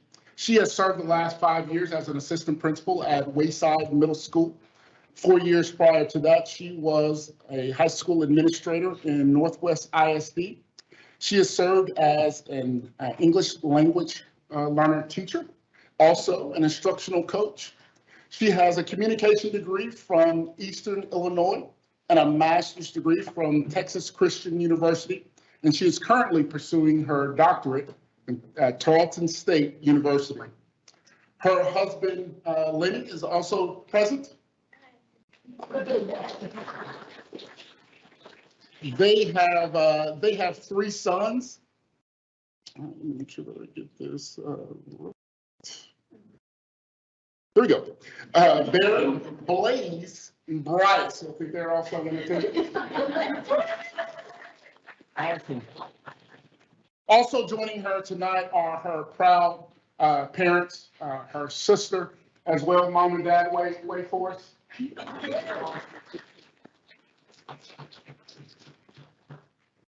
In their spare time, she loves to be active. Also, her children play sports and they enjoy traveling. Mrs. Lasher will serve as the new principal at Highland Middle School. Please help me in congratulating and welcoming her.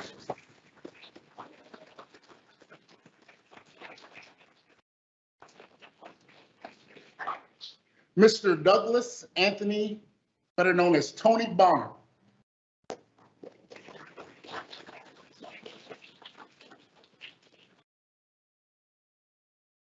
Mr. Bonner has been married to his bride for 21 years. They have 3 boys, the oldest living in Austin. The middle son is a Marine, and also the baby boy is an 11th grader at Keller Central High School. And he is here. All right, awesome. Mr. Bonner is an Army and Air Force vet. After leaving the service, he became a math teacher and received a math degree from Midwestern State University in Wichita Falls. He taught in Lubbock ISD, taught 8th grade math and algebra for 11 years. He was a department chair for the math department for 10 of those 11. And he is coming to us from Slayton High School and Slayton ISD. Mr. Bonner will serve as an assistant principal at Marine Creek under the direction and leadership of Dr. Ron Gatlin.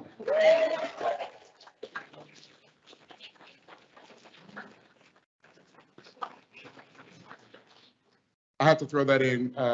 Dr. Gatlin had his final defense on Friday. So I'm excited. Congratulations. Thank you, Mr. Bonner.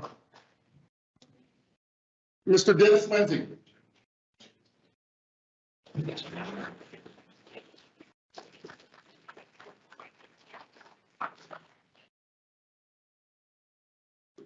Mr. Lindsay has a Bachelor's of Arts in Political Science from the University of Arkansas at Pine Bluff, and also a Master's of Education from Lamar University.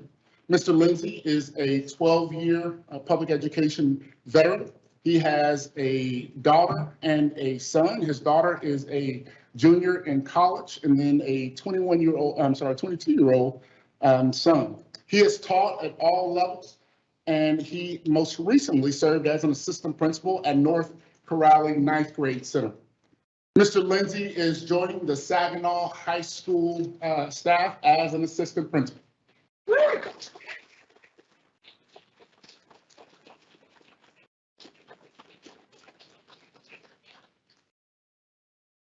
Coach Kevin Wilson.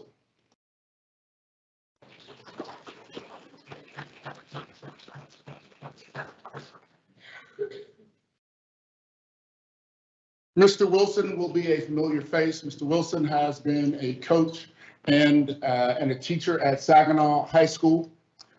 Mr. Wilson received his Bachelor's of Science from the University of Texas at Arlington and his Master's of Education from Lamar University.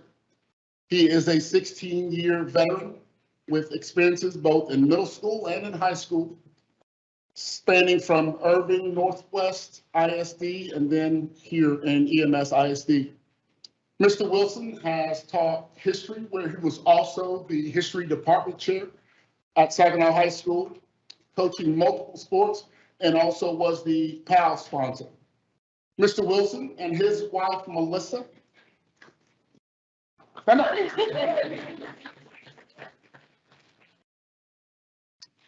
They have three wonderful girls.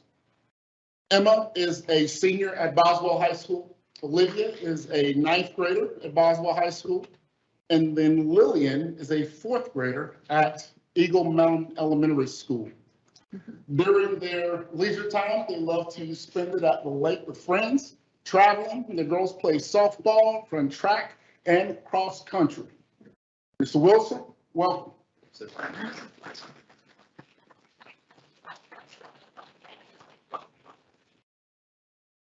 All right. It's Micah Tepka.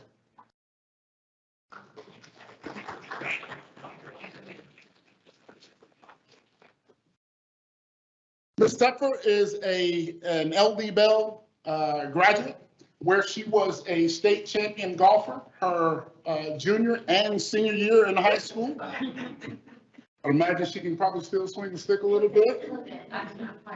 All right. She received her undergraduate degree from East Texas State. Her teaching certificates include math, biology, PE, and health. She has stops in Denton, McKinney, Joshua, and most recently Irving, where she served as an assistant principal at both the high school and the middle school level. She received her master's in education from Dallas Baptist University. She is also very, very engaged in the community, where she served on the board, the Irving Education Foundation. Her mom is here with her, Ms. Jody Tepfer, who is also, I believe, a 37-year retired ELA teacher. So thank you. She just said her grammar is always good. That's extremely important. Ms. Tepfer will serve as an assistant principal at Chisholm Trail High School. So welcome.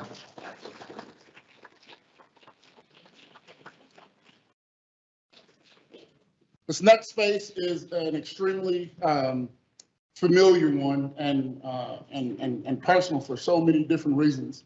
Ms. Carla Hardy.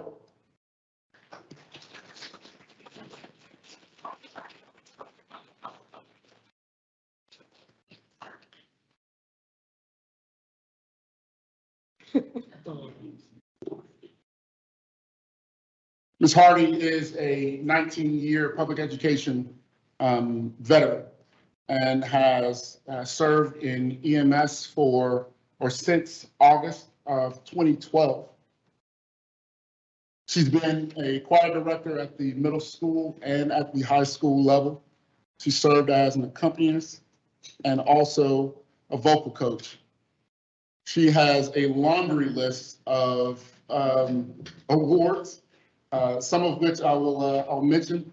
Her husband, Mr. Jared Hardy, is also here as well.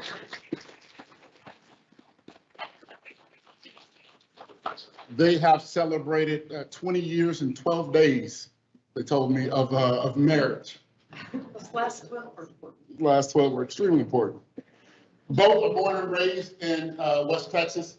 Mrs. Hardy earned both her bachelor and master's degree from Wayland Baptist in vocal performance. And then she has been, some of the awards that she's received, Distinguished Alumni at Wayland Baptist in 2018, 2016 Class Nobel Educator of Distinction. She's been the Teacher of the Year at Chisholm Trail High School multiple times. In 2018, she was the secondary Eagle Mountain Saginaw Secondary Teacher of the Year. And she's also been Johnston's Renaissance National Teacher of the Year. There's no one more honeymoon happy and peacock proud than I to welcome Ms. Carla Hardy to Chisholm Trail as an assistant principal.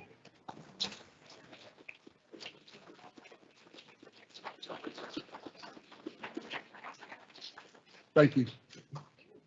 Welcome to all of you. Wonderful. All the promotions. So that concludes our special recognitions and introductions. So if that's what you're here for, now is a good time to sneak out. Of course, you're welcome to stay if you'd like, as we jump back into the several reports we did not finish in the earlier session. And with that, I believe we had an Aspire 2025 update next. Dr. Parker?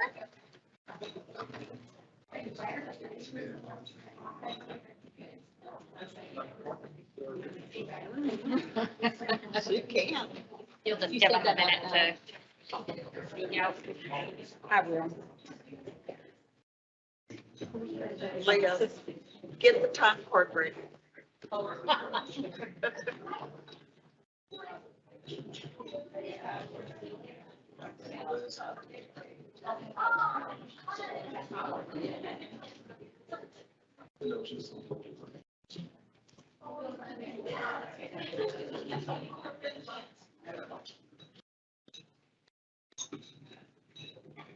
don't know if you heard Steve say that you can really clear out the room.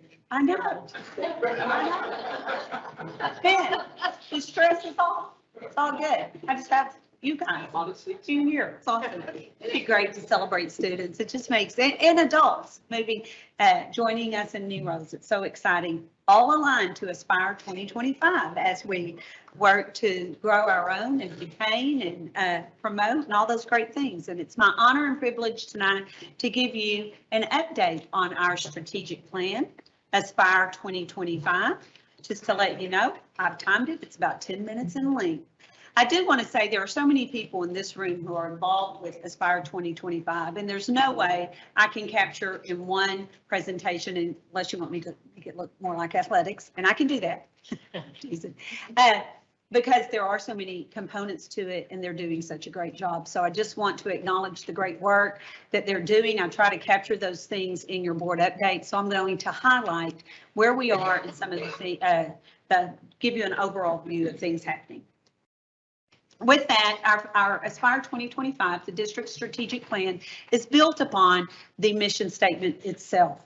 And we built it this past year. We rolled out in July of 2021 the Aspire plan to all the campuses and to our departments. And we focused this year a lot on foster, to nurture, to care for, to develop, as we brought kids out of the pandemic and back into the classroom full time. So we build everything upon creating that culture of excellence. I'm going to talk about excellence in a moment, but we want to be sure that our children are instilled with a passion for a lifetime of continuous achievement. In that also, our foundation lies in our 9 core beliefs, and Aspire is built upon these. As we move into 2023, with a concentration on every student being a unique individual with unique potential. You're going to hear from me often this year about our personalized opportunities for learning and the college and career readiness plan. With that, it definitely is a team effort. There are 3 key pillars that Aspire is built upon. These are excellence in academics, excellence in personalized opportunities, and excellence in organizational improvement. Under each pillar is an object, or are the objectives. Here you can see the 3 under excellence in academics: teaching and learning, recruitment and retention of quality staff, social and emotional support. Personalized opportunities also have 3, and they include student, staff, and family engagement. And then 2 exist under organizational improvement, which have to do with systems thinking and safety and security. I've also included, which I know is very difficult to see at this level, but these have the specific strategies under each objective. So it's built on an intentional plan. I did not include tonight, but I will talk about the action plans under each strategy that are monitored through a rubric system. We have 4 progress stages on how we monitor our 5-year plan. We implemented this with Aspire 2022. We're carrying it forward with Aspire 25. Planning is the action step in the initial planning stage. Emerging means our systems or products are in place and are in the beginning stages of implementation. Developed, we're moving them throughout the district and we're more proficient. These are seen in a systematic process and implemented throughout the district. When we look at these, we've also given specific color codes. Black is planning. If you'll notice, black is from 0 to 1.9. As we started last year, where we were really at 0, in November, we clocked ourselves right about 0.5. Since then, you're going to see some growth. You see blue, I changed the color this year. It was red and it just looked like we were on high alert, but blue is really about development. And we're emerging in that and we're moving forward. It seems to move a little faster, but once we get into that developed stage, it's yellow, it's growing. It takes a little time to move throughout the entire district. And then at green, we aren't perfect, but we have implemented it district-wide. So with that in mind, we are currently setting at these steps in our strategies. As you can see, all but staff engagement and family engagement are at a emerging ranking. This is 2.0 to 2.9. I'm pleased to say that our staff engagement is a 3.0 based on the rubric system. Family engagement is nudging into from the planning to the emerging stage at a 1.8. Another way to look at that on a 4-point scale is we are halfway there or more than halfway in 7 of the strategies, and on 1, we're touching that halfway point. I expect we will see this moving forward very quickly when I do a presentation in December on our progress. Let's talk about key work. In key work, where we are, I'm going to give you where we are, key takeaways, and next steps for each of the 3 pillars. In excellence in academics, we've done some incredible work in this area because, as you've seen, it's about teaching and learning, it's about recruiting and retaining. And I will say in this first pillar, we've implemented the teaching and learning framework, which included housing all resources for teaching and learning in one location. This is easy access for our teachers as they implement the curriculum. Our C&I team has worked closely with teachers to preview lessons through the CLC process, and also part of that process is presenting to our principals monthly, so principals know what is happening in the curriculum at that time or for the next month and what to look for as they do instructional walks.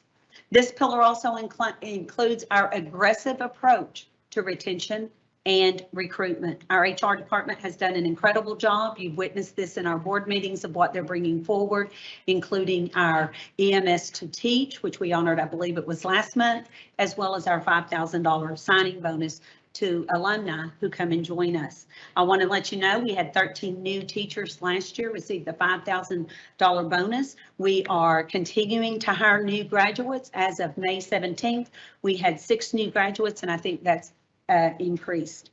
Where we are working together in all programs for training and resources for all children. As you know, in our district improvement plan, we have some targeted areas that we're focused on, and we want to ensure and include all as we see scores increase. System-wide data analyzing through PLC time with targeted focus on needs is what we're working on, especially this time of the year as new data is coming to us.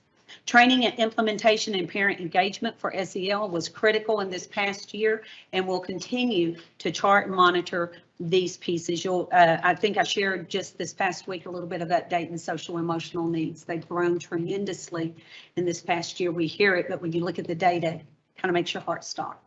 Key takeaways. The COVID impact created major needs for us to address. We had to address those before we can really move forward with the academic needs. I mean, we looked at academic behavior, social, emotional, physical, everything coming out of COVID was at an all-time high. We knew that it would have an impact on our Aspire plan and the ability to really put in as many processes as we desire. It takes time and focus to work our plan. This middle part in the blue section of emerging, it just takes time for the communication and organization. Our next steps are targeted training and supported campuses and staff on the Aspire work. We've got some great things ahead in this area, and you're going to see some major growth in the next 5 months. Excellence in personalized opportunities brought some really great success. We are right in the middle of rolling out phase 1 of our new CCMR plan. We have our new director, Tricia Lovett, who is working with the Director of Counseling, Mark Hart, and the Director of Career and Technology, Dana Eldridge. I call them the dynamic trio. They have a very strong plan. Phase 1 includes 6th through 12th grade. We're bringing in some new resources for our students, and we're going to take personalized education to a new level of communication and opportunities for engagement of that family and that student, as well as the staff members in our students in their work. Also under this pillow, I also wanted to talk about Halfley Development Center. Stacy DeHoyas has had a major job of working with not only the state agencies, but local businesses and daycare units to create partnerships so that we can better serve those early learners. Under this pillar, we're offering online trainings for staff through Texas A&M University. This is a free opportunity we're offering this year. We had to spend the last several years aligning training so that our teachers, we knew what all teachers were receiving. They received it at the same time, and we've grown that so it's systematic. So we've opened up more personalized opportunities that they can take free of charge online this summer. Best Senders has been key in that partnership. Key takeaways. We're changing ways to engage, and everything has to align. I've said this often, and I'll say it for those who are online and in the audience. We start with our Aspire plan. We build our district improvement plan under that with goals and objective, and every campus creates a campus improvement plan that is aligned. It's critical that our training and the work that we're doing is aligned, and when we report on our scores, you're going to see where they are improving. Our next steps, major steps as we roll out 22-23 is engagement in the schools, both for students and for our parents and families. This connects directly with excellence in organizational improvement, our last pillar. This has, as you know, has our systems organization as well as our safety and security in this area. We have only 2 objectives and in this pillar, and the key leaders who fall under this work have worked hard to meet the goals. First, we have Beth Sanders, Director of Continuous Improvement and Professional Development. She has done an excellent job this year, her very first year, to work with all departments. And in this, I mean all departments, to create systems of organization and work that are written, used, and aligned to the work that we have to do. She also helps lead the work, or at least remind us to do that, to utilize the Plan, Do, Study, Act model for continuous improvement. For the processes that are already in place, and we have them housed in one location. Under this topic of where we are also includes safety and security. We have the EMS ISD Police Department for the first time, totally aligned to Aspire 2025 when we thought it may be coming, but in their total work of training, excuse me, and continued work with our staff. Chief Ramirez has done an incredible job of leading this work while coming into an entirely new career in the field of education. So we've taught him lots of acronyms, and he's taught us a lot of acronyms from the police department. He and his team are working the work of trainings, updated needs, supporting campuses, all while building a new department. We feel very confident in where we are, as we know that the state and possibly federal government will roll out new training in safety and security. Believe Charlie and his team will be ready, and our campuses will be as well. Key takeaways. People are willing and able to do the work in Aspire. Beth proved that when she called on the business, the maintenance and operations, finance, food, health services, everyone to come together to talk about what did the processes that they most need to do look like, and how would they get those into a written form, and they were more than willing to come and to be a part of that. In addition to that, the need for our own police department. We realized that, you approved, we brought it to you a plan, and we appreciate that very much. That will help us tremendously in the action steps under the objectives of safety and security. Our next steps under this pillar is training people in the continuous improvement model, as well as safety and security. So I close with this quote from Bill Daggett. You've seen it before. I'm sharing it again. High-performing schools have an absolute crystal clear vision of what they want to accomplish. They also have a culture that supports and encourages positive change.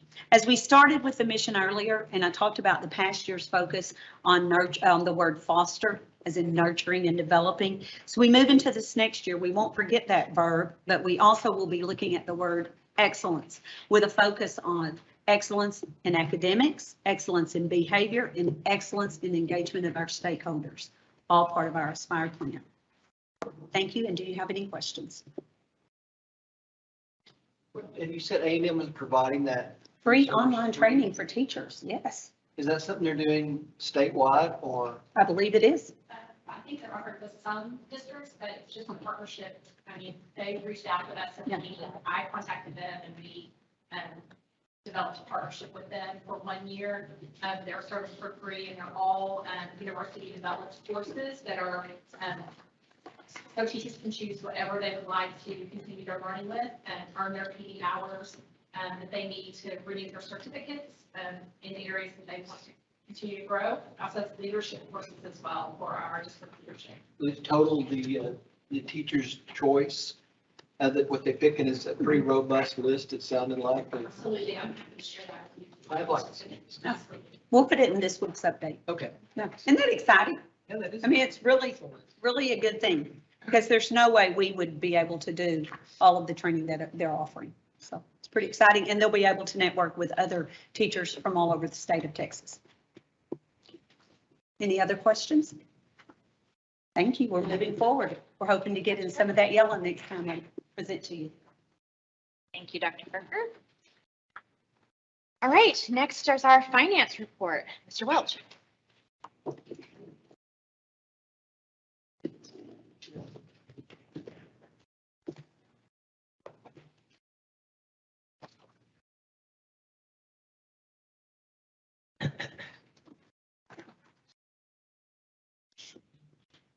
All right.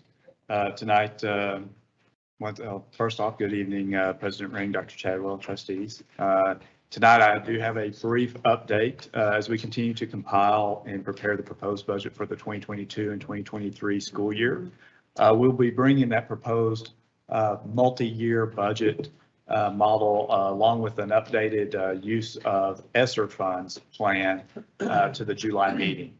We have new information regarding ESSER that has us making adjustments to our current budget accounting for the current year, as well as rolling that into the budget model going forward. So again, we'll be bringing that in July. We do have tonight, we continue to monitor property values, and we are due for our June estimates from Tarrant Appraisal District later this week. Based on those trends and the current projections of property values, we have been working with the latest version of the state's comptroller's compression formula. And so we can say with certainty that we will be maximizing our compression to that lowest rate possible. So with the district's 13 voter approved pennies, the maintenance and operations tax rate will decrease 2.29 cents to, or from 0.9575 to 0.9346. And then we also anticipate that the interest and sinking tax rate will remain at the 50-cent level to continue to fund the voter approved projects of the 2008 and 2017 bond programs. That brings the projection for the total tax rate to $1.43 or 1.4346 per $100 of valuation. Again, that's that 2.29 cent decrease from the prior year. So these rates will be proposed in the notices that are going to be prepared after receiving the July 25th certified values from TAD. And then we will obviously be bringing all that information to you in July and moving forward from there in the proposed budget process. So that's what we have for tonight on the financial update. We have next item. Let me make sure there's no questions on that. Okay, we can go on to the bond. Right, thank you. We do have Mr. Josh McLaughlin with BOK Financial Securities tonight, providing us a look at our bond capacity as well as the overall model. So, Mr. McLaughlin. I think we heard, Josh, that you really like us a lot, so much that for your anniversary, you're spending it at a board meeting. Is that correct? Well, that's called commitment, Josh, and we're glad you're here. After being married to me for 24 years, my wife has learned patience like you would not believe. So, yeah, Tell her thank you. 24 years today. So I am very, very lucky. Assuming she reads it, right? All right. Good evening. It's a pleasure to see you all again. I will try to make this as painless as possible tonight.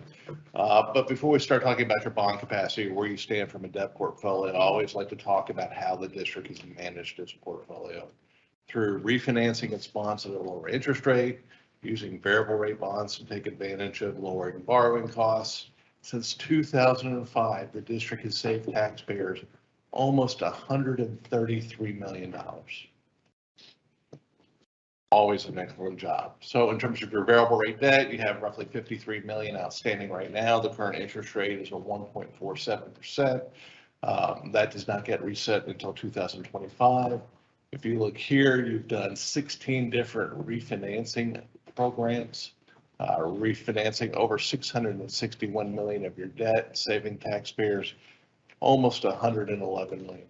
So again, excellent management of your portfolio. When we look at your tax rates, obviously we focus on the interest and sinking fund tax rate because that's what choose to pay bonds. But you can see just from a total tax rate perspective, over the last 3 years, your tax rate has declined 8.25 cents. And based upon compression, as Mr. Welch just went through, you're looking at another 2.29 cent reduction in this coming year. We also like to show you just, from an education standpoint, what has gone on with the average home value within the district over the last several years. If you look 5 years ago, back in 2016-17, the average home value, taxable home value in the district was $148,000.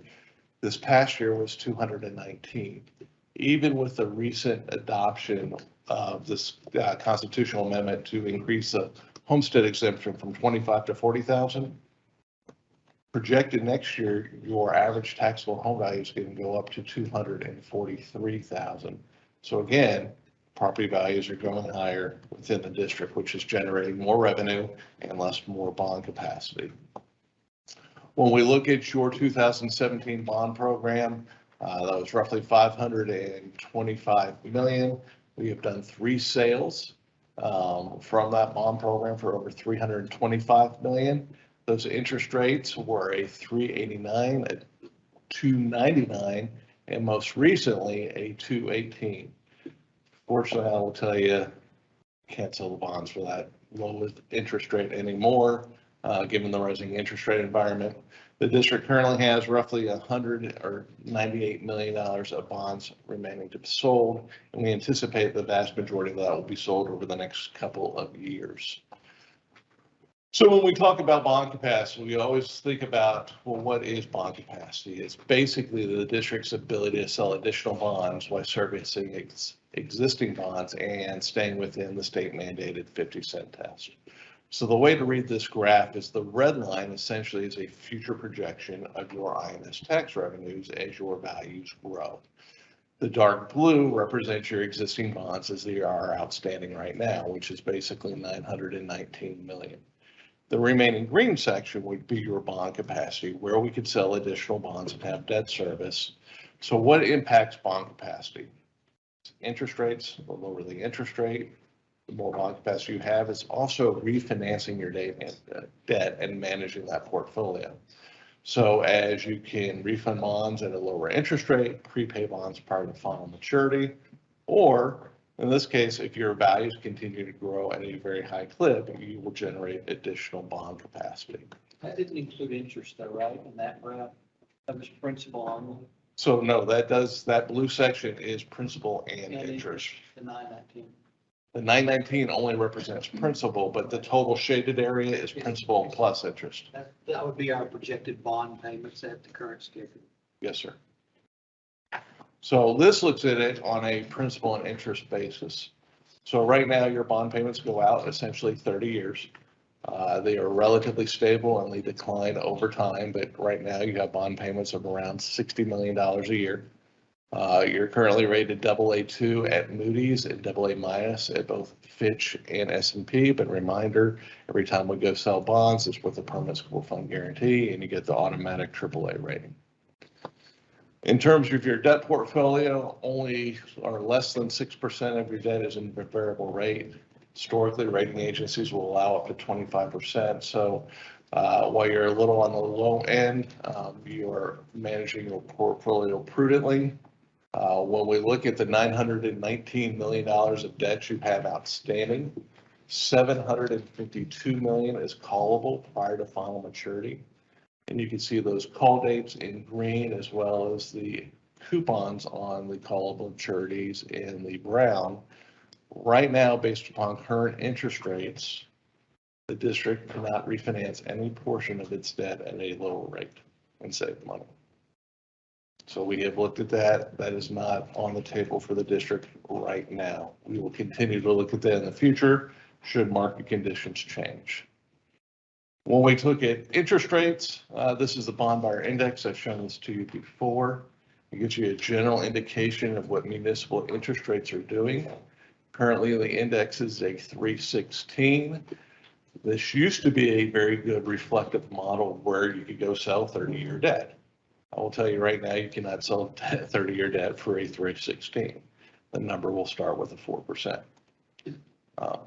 That is where we are in the market as we speak. This gives you the biggest driver of the district's bond capacity, which is your tax base. The larger the tax base you have, the more you generate from a constant tax rate, which means the more bond capacity that you have. For the current fiscal year, your tax value is roughly $11.4 billion, and that is net of frozen. And it's estimated, based upon your May 2022 estimate, to grow to $12.3 billion next year, which is roughly an 8% increase. Now, we've haircut that 3%, and the reason we haircut that 3% is we always look at what your estimate comes out in April and May to where you actually finish up in August. So we've tried to take that into account. But over the last 10 years, on average, you've grown roughly $661 million a year, which is year-over-year growth of almost 8%. If you look at the growth over the last 5 years, that's average over $932 million, or almost 10% year-over-year growth. So from a bond capacity standpoint, we wanted to give you an idea of what you could potentially issue over the next 6 years. And we looked at this on an annual basis. So whatever your tax value grows, we would issue bonds then, as not to over leverage the district. So in scenario one, we have assumed a 2% or a 7% increase in the next 2 years and a 5% increase thereafter for a 3-year period. The reality is the district's tax base should grow annually over the next 30 years. My crystal ball gets bad really in 2 years. Right, so we want to build a little bit of conservatism in these numbers. Scenario 2 is 8%, scenario 3 is 9%, and scenario 4 is 10%. In terms of interest rate assumptions, when we built this, we thought 425 was conservative based upon what happened about a week and a half ago when the CPI number came out. Our market traded off pretty dramatically. I think 425 is probably not conservative at this point. It's probably very realistic on what you could expect to sell 30-year bonds. The remaining sales, we've assumed 5% because a lot of this is probably baked in for the next couple of years. Each series of bonds would be sold over a 30-year period, just as we've historically sold the district's bonds. The district would have roughly $4.3 million on an annual basis to help subsidize the tax rate. This consists of frozen levy, delinquent INS tax collections, P&I. These are all things the district budgets for anyways. But one thing I want to point out is there was a second constitutional amendment back in May. That would change the frozen levy on the over 65 population.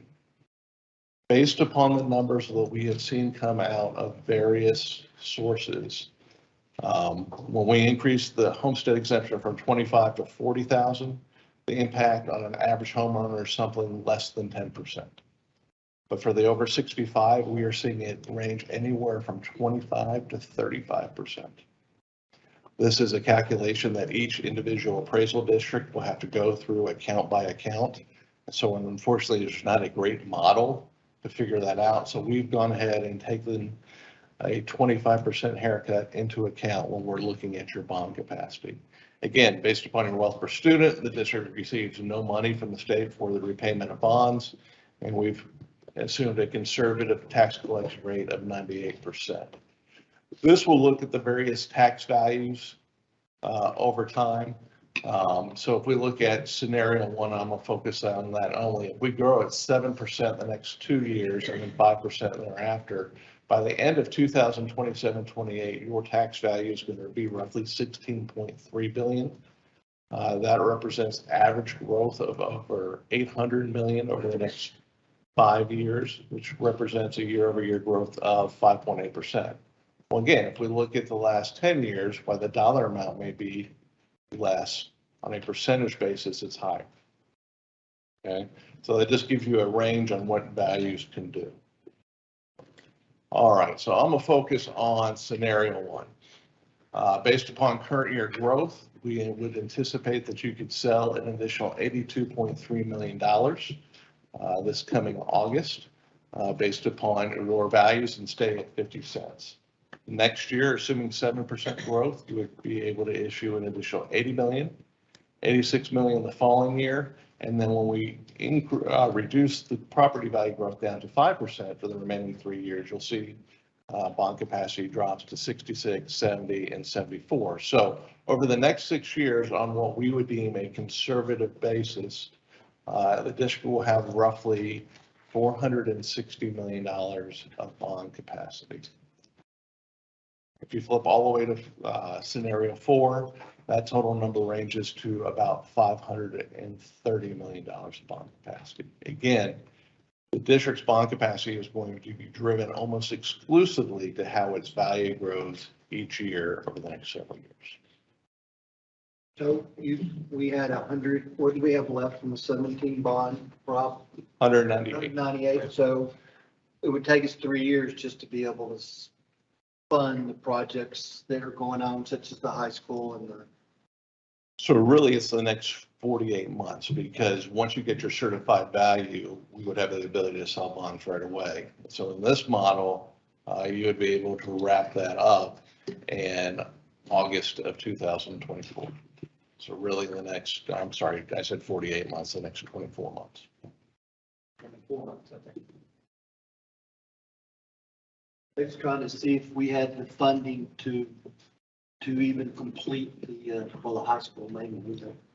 On the cash flow for the high school, the scenario one does appear that it would fund our projects as we have lined out, our major projects. So we would need the 82 million that we see in August of 2022, coming this August, we would do that issuance.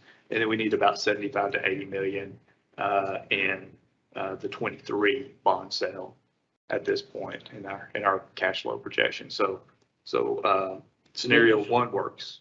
And interest rate has no effect on this. If it goes up to 6, we still could sell the same amount of bonds. No, sir. Interest rate does have an Okay, effect. So if interest rates go higher, your bond capacity will decline. You had 4.25 in the. 4.25 for the current year and 5% for every other year. If it goes above 5, then these numbers are also affected. Yes, sir. It would be. Reduced. The flip side of that is if the district, say, wanted to take into account 2 years of growth when it goes out to sell bonds, we could sell bonds today at a lower interest rate and increase that bond capacity. Again, what we're ultimately doing is assuming current year value as well as the value for the following year. We have done that in the past. We've used up to a 5-year projection in the past. Here in this district? In this district. The reason we haven't shown that to you lately, again, is because we're at that 50-cent mark. And what we didn't want to do is over leverage the district based upon the needs. Once we saw this would take care of the cash flow needs and meet your requirements, we decided not to over leverage, but that's something the district can always do. So when you look at our payments, if you go back to that page 6 in your presentation, I'm not sure what page it is anymore on this, but it's got the blue area. It looks like we're going to be paying 60 million for the foreseeable future, at least in that projection that you have there on the screen. So It's a little easier to look at it this way, but yes, sir. okay. So we've got collected taxes to make those payments, but that's one calculation. But then the other calculation is the cash flow that we get from selling the bonds to build these projects that we have coming up. So just want to be certain that we looked at that with the money we have in and the projected bond sales. Because I was confused the other day when we said we're building an elementary school out of a prior bond, 2008, which made no sense to me. Does that mean we had cash available in the Yes. bank?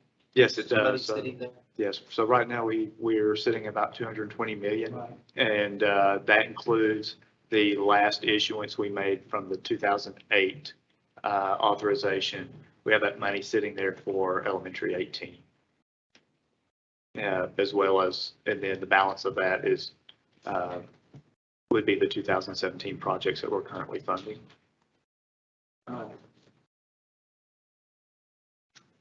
And the other available revenues that you mentioned are like 4.3 million, and it's going to drop based on an annual basis based upon the new homestead exemption over 65.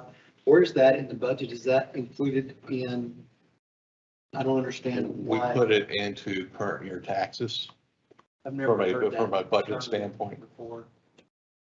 I've never heard the other available revenues. Is that just the term that? you're using? Yes, that is just the term that we are Okay. using. And us, that's interest. It's payments and- current property value, our current property taxes. We factor that into the property tax revenue each year. But it's a separate calculation. There are various levels of calculation to determine that property tax revenue each year. And so that's a separate calculation that adds into that overall number that we provide when we bring our next budget. Trying to get the other available revenues is your term, and we're using probably interest, delinquent collections, delinquent tax collections, I think is a budgeted line. Yes, as well as penalty and interest. So. Josh, off the top of your head, when was the last time we were having to sell bonds at 5% or above? 2018, roughly, where we're somewhere between 4% and 5%. I have always told people historically, if I could sell bonds less than 5%, I'm thrilled. The last few years I've been, I think we've all been extremely lucky, and we think it's the new norm that you could sell below 3%. Reality is rates have been very low for probably too long. So you are now seeing a natural market correction as interest rates are going higher, as the Fed is trying to fight inflation. But if you could still sell bonds less than 5%, from an historical standpoint, it's a wonderful time. If we go back to the bond buyer index, just looking over the last 20 years, the index is currently at 316. Interest rates have been higher 83% of the time than where their index is right now. So from an historical standpoint, it's still a very attractive time to sell debt. The rates are just higher than they have been in the last couple of years.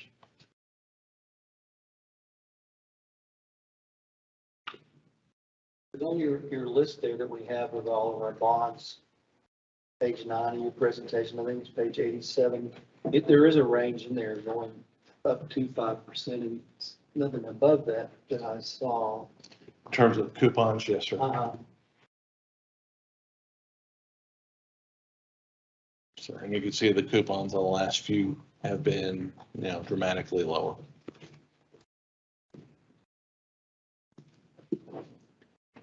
Are we working on a more specific estimate for our district on the homestead exemption? Yeah, I heard him talk about how they're calculating it. Are we working on a more specific look? For our For our Just our own projections. projections for Yeah. the property revenue or property tax revenue? Oh, absolutely. Yes, no, our calculations, follow some similar process. We just, we tend not to break that out when we bring those projections in. We just provide the projected, levels of current delinquent penalty and interest, but those sub-calculations do occur, in those projections. We believe this Curious was, to hear yeah, that this number. was factored, and well, it's on the M&O side, it was all factored in the state's budget. Right. Because the state's covering that, plus the 40,000 homestead exemption and the compression and all of that. It's really just more of a debt service issue that we have to. I may be reading into what you said, but it sounded like if we might have some additional data that would help us refine that number and see if the 25 is like. So essentially, we get to virtually the same spot. It's just how we break it out.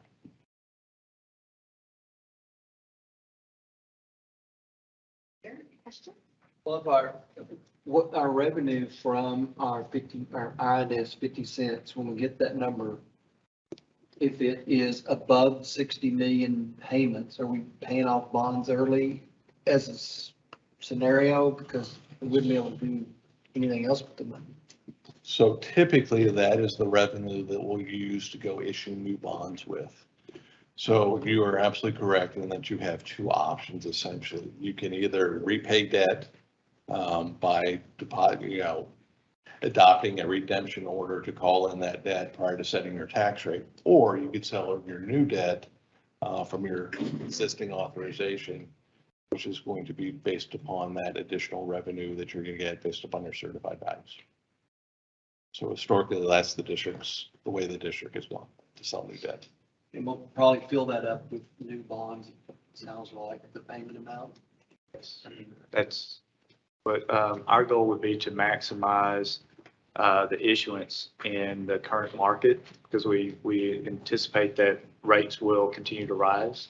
And with the projects that we have before us, with they're currently on the ground, we know we're going to spend the funds that whatever we issue, we're going to spend those proceeds in the allotted time or required time. So from that standpoint, we would try to maximize the issuance. And right now that projection is the $82 million number in August. And then when we would see what next year's property values look like before we come back in 23, and again, probably look to maximize that issuance as well. Again, trying to achieve the cheapest interest rate we can for things that we know we're going to be utilizing. We're going to be utilizing those funds regardless in paying for the current projects. We're not going to be issuing funds and then sitting in the bank for 4 or 5 years. Okay.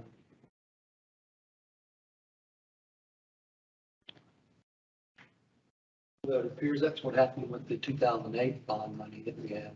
We were able to build an elementary school out of the cash balance. Well, so we did the 2008, the last issuance of the 2008 was in, I believe that was in 2020. I was trying to remember exactly, yes. And so we're still completing elementary number 17, Lake Country Elementary, with those issuances. We were at that point where it made sense, especially in the market, to go ahead and issue, consolidate all those issuance costs, not hold that out a little bit longer and have to pay additional issuance costs for another issuance. We went ahead and completed all of the 2008 authorization with that final issuance. So yes, we have been sitting on that for now 1.5 years in anticipation, but we have also been spending money on elementary 18 for planning and other purposes. So we are spending money on it, but now we'll actually begin the construction on that, utilizing those funds.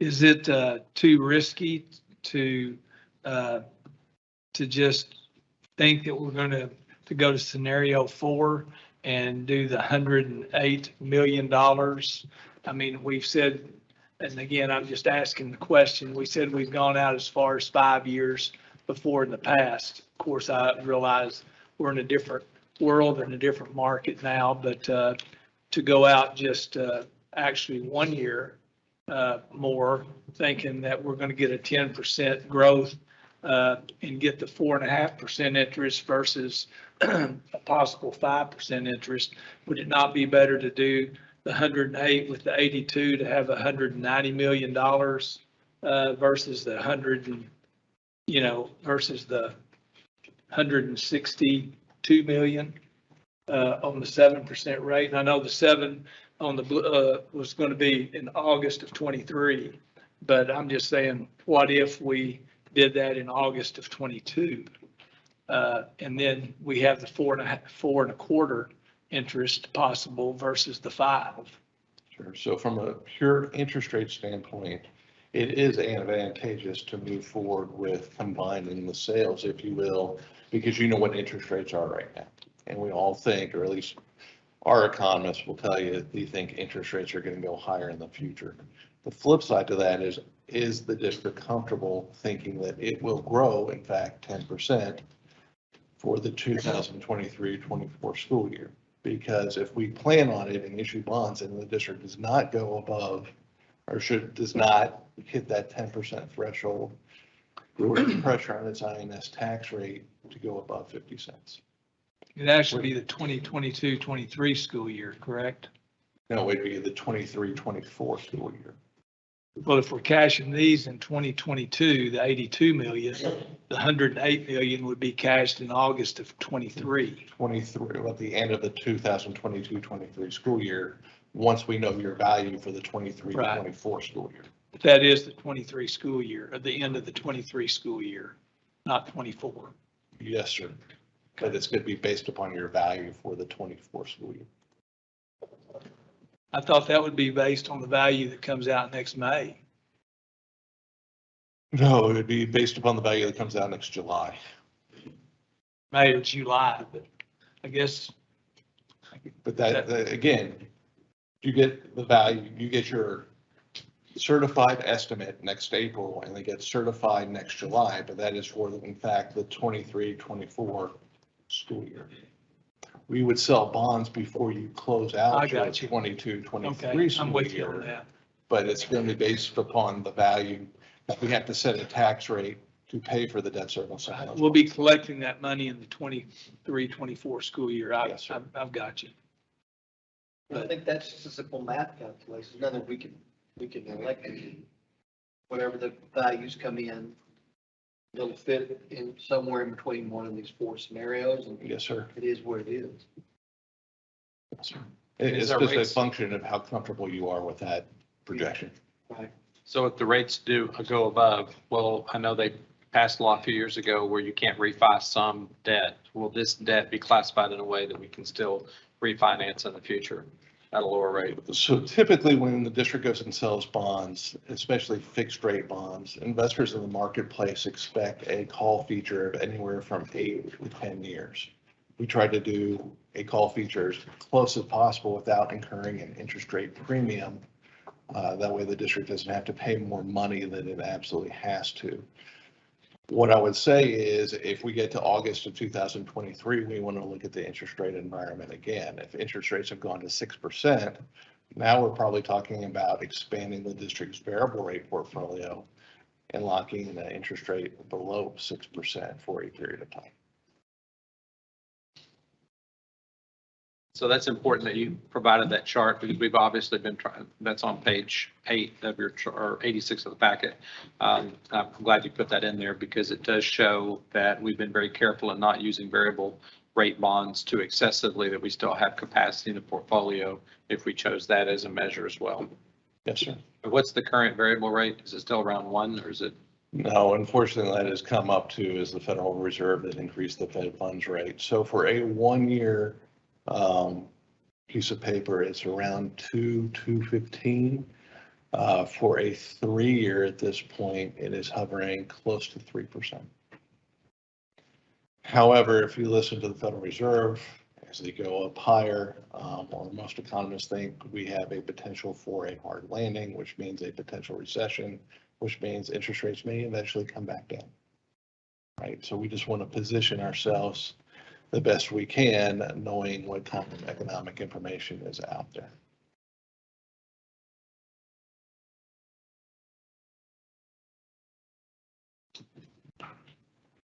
Other questions? Okay, well, thank you. Thank you.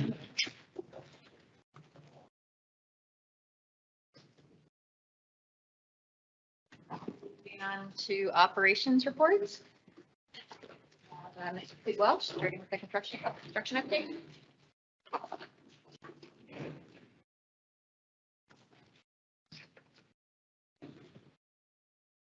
All right, thank you, Kirk. Okay, we'll start off with the administration building on construction. And just so 3 slides are pictures here just showing the millwork continuing in area B on the main and upper level. So you start seeing some of the finishes. You see the carpet being also been installed in the and some of the flooring on the left and the backsplashes. Going to the boardroom, they continue with the ceiling and the sheetrock. So it is progressing right along. Still don't have the dais in, but that will be there. And I just mentioned this a while ago, the carpet, it shows that last 2 weeks ago, they were putting in the carpet in area B upstairs and the main level. Also ceiling tiles, lighting fixtures over there above the micro mart. The big picture of the bistro, okay, it's not orange, that's just a covering. So it's that, it's a gray, I mean, I'll go back.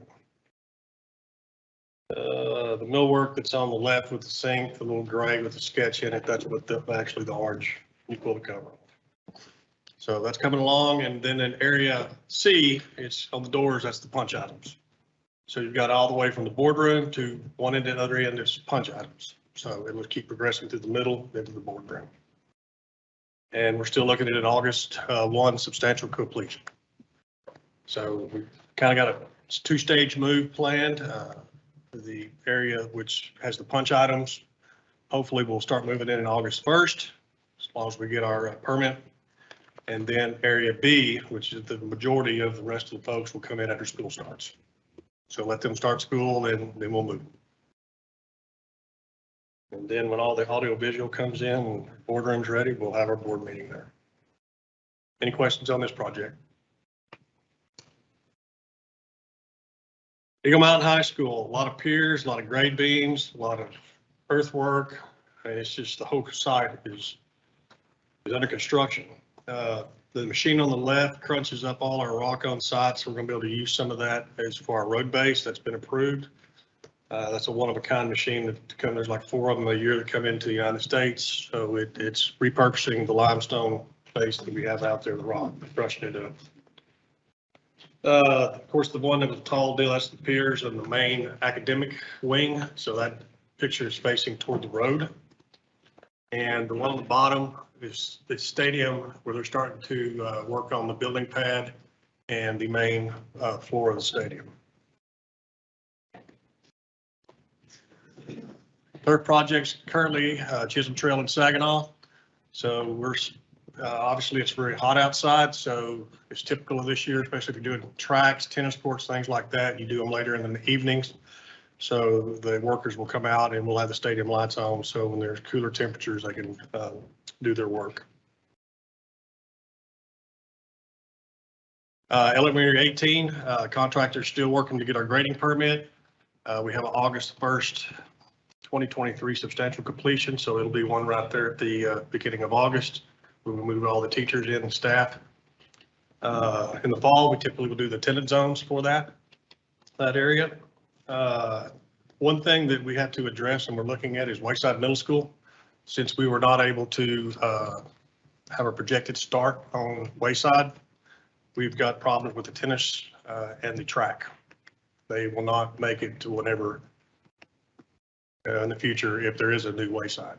So we're going to have to address those and find the monies for that. So we're out searching for that, what that's going to cost, and we will have to have a funding source for that. But construction wise, that's about the big projects that are going on. Any questions?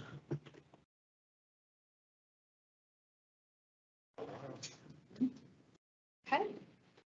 I think you're still up there with the Yeah, 24, I think 25 so. high school attendance boundaries, and Mr. Jones is going to help you as well. Yeah, he's gonna come up and start this off.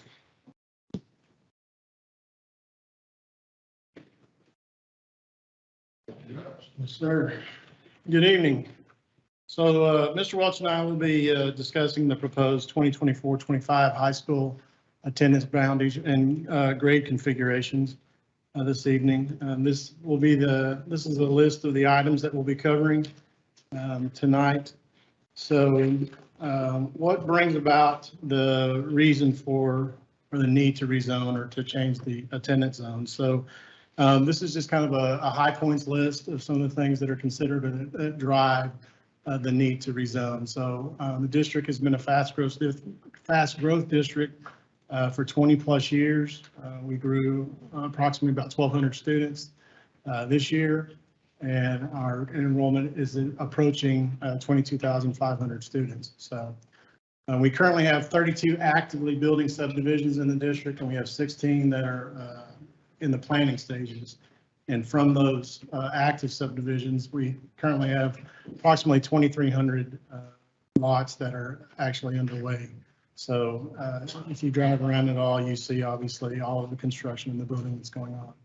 So the forecast that we have going forward, we're estimating that by the 26-27 school year, we will exceed 27,000 students in enrollment, and then by 2030, the 31-32 school year will be a little over 31,000. So these are the things that that type of growth is what drives the building and the need to rezone. So the process and the timeline that we're going to use to go through for the proposal. So the first thing that's been going on for a while, we've met several times and collaborated back and forth with Zonda Education, which is formerly Templeton Demographics. And so we worked with them quite a bit on evaluating long-term growth. Also, as part of the process, this presentation will be provided or will be posted onto our district website for people to go and view at their leisure. There'll be some additional information that Mr. Welch will talk about with different slides and maps and everything that provides quite a bit of useful and helpful information. We're also going to utilize the Let's Talk system. So as comments or questions, different feedback comes in, then people will be able to go through Let's Talk and send those through that way. And then at the end, once we will combine all those and put together an FAQ so that that'll also be available for people to go and read when they would like. In addition to that, the next 3 nights tomorrow, Wednesday, and Thursday, we will be having presentations at each one of the high schools. And basically it's going to be the presentation that we're giving tonight. So information has been sent out for that. So anybody's able to attend those. And Mr. Welch and I will be doing those for the next 3 evenings. So that's another way that we're getting information out in the process. And then finally, an action item will be brought back at the August board meeting to you guys for your consideration and approval of the proposal. So attendance on consideration. So this whole list, basically we consider all of these things, but specifically for Eagle Mountain High School, the 3 that stood out the most for this particular school was optimizing space, the overall growth that I've already talked about that you were seeing, and then feeder pattern alignment. And the feeder pattern alignment basically, so when we talk about feeder patterns, the ultimate goal that we have is a pure feeder pattern, which basically means that a student would be with their classmates basically from kindergarten all the way through their senior year and graduation. And so while this plan, that's the ultimate goal, and while doing this particular rezoning sets the framework for it, it's not the last step of the final plan, but this definitely will set the framework for us to move forward to reach that ultimate goal. The final step basically is where we're hoping to have, where we'll have 2 middle schools that will feed each high school, and then we'll have, let's say, 3 elementaries that feed each middle school. And again, those students would remain with their classmates all the way kindergarten through 12. Another bit of information on this for grade configuration, since with the opening of Eagle Mountain High School in 2024, it will impact all of the 3 current high schools in some form or fashion or another. So there will be some students that will begin their high school career at one of our current 3 high schools, and then they'll be rezoned and they'll complete their high school career at Eagle Mountain High School. But, well, actually, though, they may complete it at a different high school than what they started. It may not be Eagle Mountain, and that will be explained when we go through the maps. Eagle Mountain High School is going to start with 3 grade levels. We'll just have freshman, sophomore, and junior to start off with, and then for its first year in existence, and then the first graduating class from Eagle Mountain High School will be in 2026. There you go. All right, let's look at the numbers. So as what Dwayne was talking about is looking at optimizing space and also just looking at the overall district and some of the road structures we have. You know, it becomes a challenge. Every plan is, there's things you like about it and there's things you just don't like about it.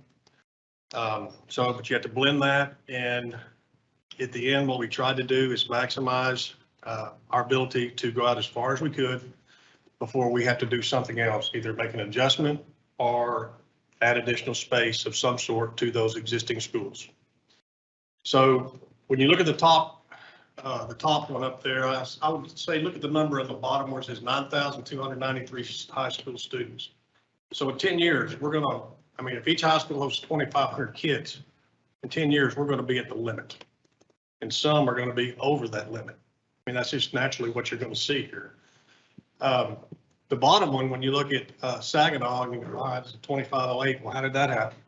Well, it's a long process. For example, Copper Creek, which is a new subdivision, you have Ridgeview Farms, the northern part. Those are just new developments. But those kids are in our pipeline. So when you're looking 10 years from now, they're going to start hitting that high school.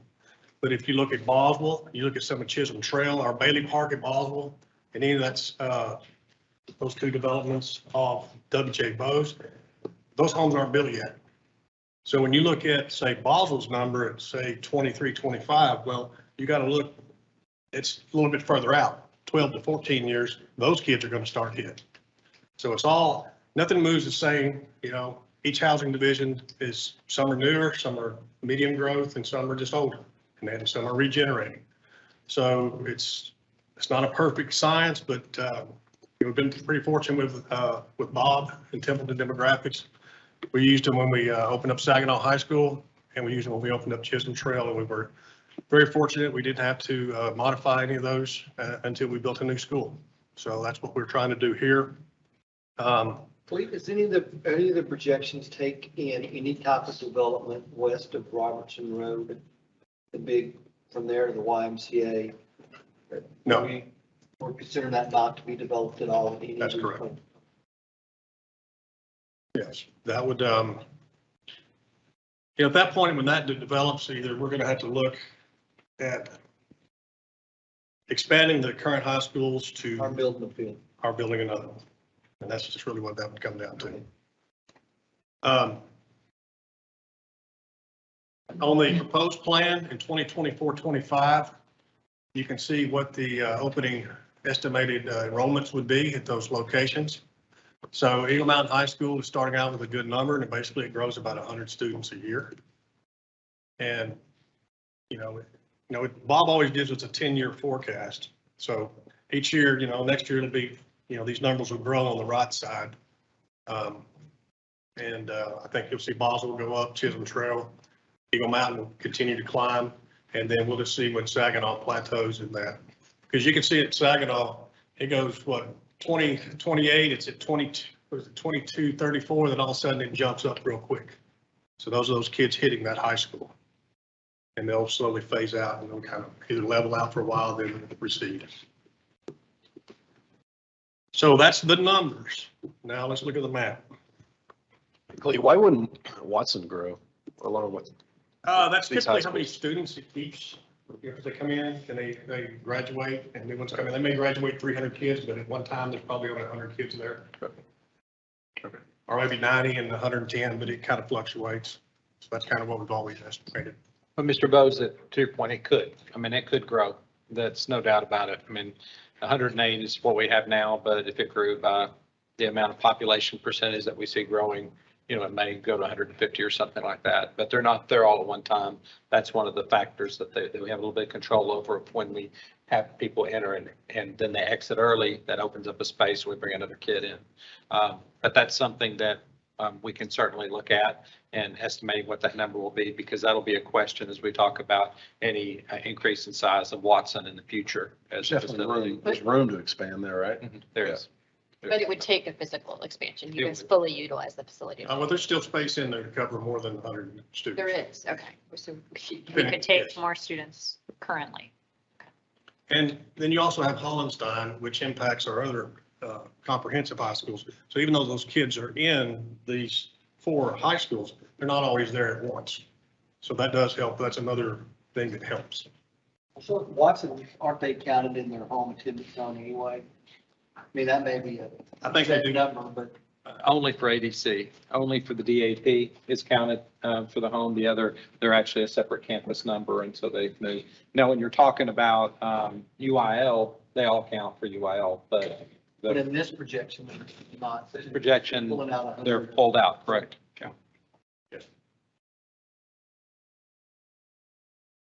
We're going to show you a series of maps of each proposed high school attendance zones and what would possibly be leaving, and then also what they would be gaining. Just before we click to that and, you know, we start looking at those, the problem that we have to address is you've got a lot of students down at the south and not many at the north. So we've got to push them from the south up to the north and try to balance that to make those numbers work. Also taking into account how many middle school kids in 2031, 32, those 4 attendance zones of the total amount of middle school kids in there, there's not 100, from the highest to the lowest, there's not 100 kids difference. So that's how you get eventually to that pure feeder number. Now your elementaries are, you know, they're smaller, bigger, you know, 6, 5, 5, 4, something like that, but they all, it's when it starts going to the top, that's what those numbers start reflecting. So I know you're going to get to the maps, but if they move high school attendance zones like you're proposing, some of them go from Saginaw to wherever they go, the middle schools now are true feeder patterns. I know that's not going to be true once we add 4th high school, but will they also have to change middle schools? If they eventually, when we get middle school 7 and 8, and that's what we looked at. We looked at the overall growth of the middle schools within these high school zones of how many kids would be there projected. But when they open, they're going to go to the traditional Saginaw Middle School that they've been going to. We don't have another one. Yes, these are They just, go to Eagle Mountain High School or Boswell or somewhere else. they stay at their current location. Right now, we have there's no middle school 7, no middle school 8, and there's no Wayside expansion. So we'll stay there. And just as when you get into elementaries, when you're looking at the pure feeder, you've still got elementary 19, 20, and we need to look long-term with our 2 centralized older schools that Saginaw's attendance zone is not that very large. It hasn't been since Willow Creek opened. So that's kind of an area where we need to find kids and get more efficient in that area. You know, Elkins is another one. There's a lot of growth in that area that, you know, how many kids can we put there with that school the same size it is right now? So there's other things and pieces in this 10-year plan. But the reason I'm bringing this up, when you look at the map, it's not so easy just to take this little subdivision and move it. What you did is you just moved the whole elementary attendance zone because they've got to stay together. So I'll go through some of that here as we go. If there's any other questions. All right, this one's easy. This is the current attendance zone. All right, no questions here. This is the potential changes for Chisholm Trail High School. There are 2 of them that we are looking at for Chisholm Trail, and they are not gaining. They are being kids proposed moving off of it, and some to Saginaw and some to Boswell. The yellow outlined would be the new attendance zone for Chisholm Trail. And the red hatch that was on there, those are moving. The one's off, well, I can read it to you, but the red hatch west of 287, that's going to go to the Boswell Blue Zone. The one east of Business 287, or Saginaw Boulevard, goes to Saginaw High School. So some of the things you look at is, I'm going to use an example of over on the Northbrook Elementary. When you look at there, it's already in the Saginaw zone, but the majority of the kids, some of the kids go to, I mean, that Chisholm Trail old zone that comes up, that picks up Chisholm Ridge, it picks up Northbrook. And then if you try to bring North or keep that zone into Chisholm, then you've got to go get the rest of Northbrook's attendance zone, which brings more kids into Chisholm Trail. So you saw that number of around 2,300, then it jumps to 2,700. And plus you're bringing 300 middle school kids possibly into Marine Creek and Ed Wilkie. So it's a balancing act of all three levels for the future. I think that makes a lot of sense. That kind of southern, southeastern portion there was, you kind of had to make an effort to make that connection to that attendance zone. Yes. I know, I assume we were looking for students at the time to fill up Chisholm Trail, but. And then you got all kind of the Saginaw Elementary Zone, you know, it used to be at Boswell.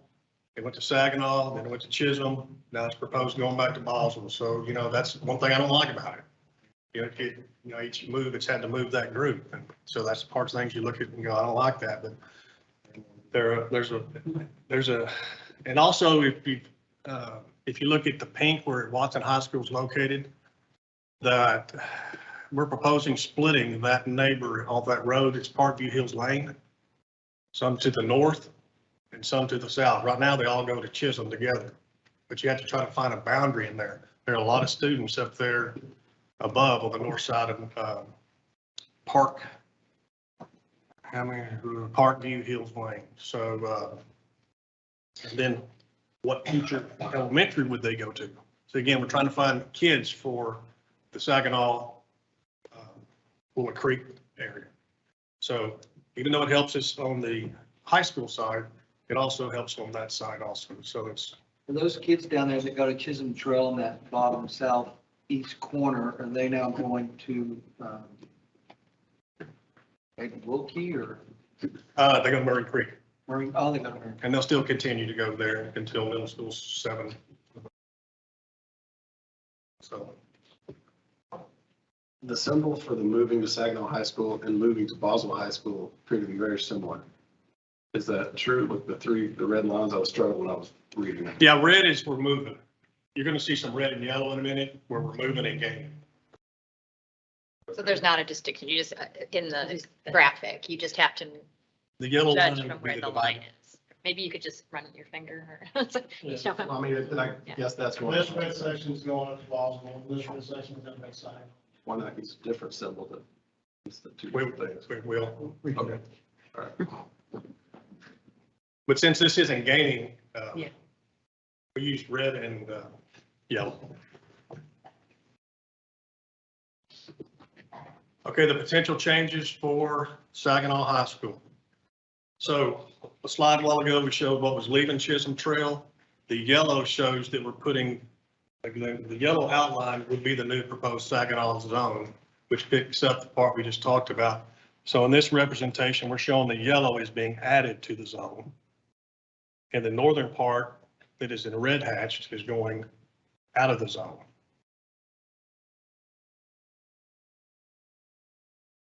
So some of the problems with, when you look at that, there's a lot of kids over there. I mean, Saginaw High School could not hold a east-west 287 split. I mean, we're taking a middle school off of it, and it's going to be 2,500 in less than 10 years. So, you know, that's a lot of kids up there to the north. Would it be ideal to do that? I mean, it'd be great to. We looked at it, but it's just, it comes down to numbers. And then trying to make that number work and make sense.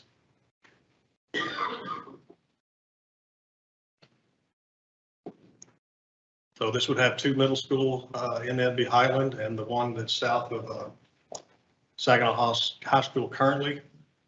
We do have an elementary site there, but we may not have to build that one because you have to find elementary kids. And right now, I think with just five of them feeding into Saginaw, we might be able to work that out.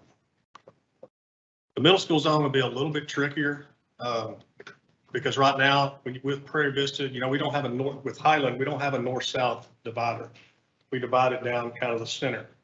And so we'll probably be looking at something in the future of doing that. Are the railroad tracks any help there by previous, it's a north-south, isn't it? Dividing the railroad track? Yeah, we did it, originally it came down, Bailey-Boswell is a major divider line for our district. There's 4 schools on there right now and 2 of them are right off of it. It's almost 6. So it is, Prairie Vista comes across in front of Highland, then takes the north, then it comes down and picks Northbrook up. So it gives a blend of more social economic balance when it does that.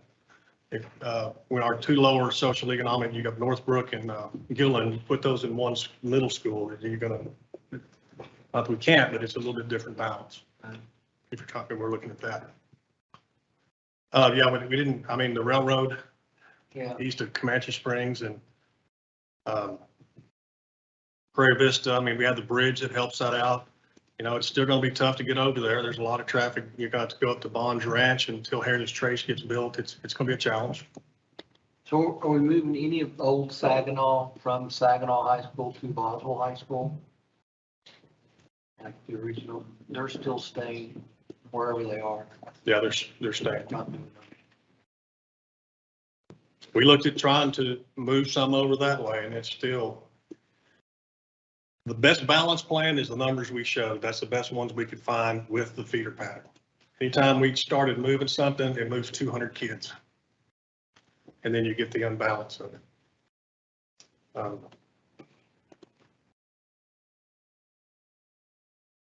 Any questions about this one?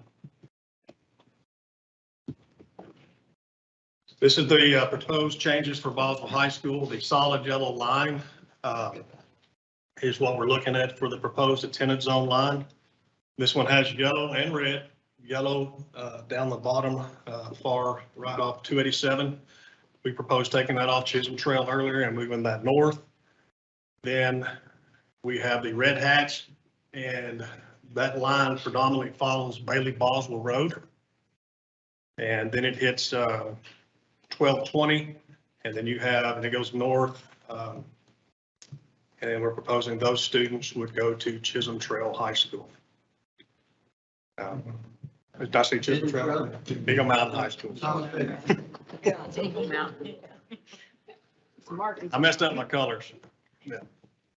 So visually, this one was a challenge for me as I looked at it because you're taking kids that are going to literally be looking right out their front window. Right across the street, yes. And that's the part I don't like about it. So can you walk through how you got to that decision? I know it's about the feeder pattern, but just as an example, how that particular neighborhood, when they're right across the street.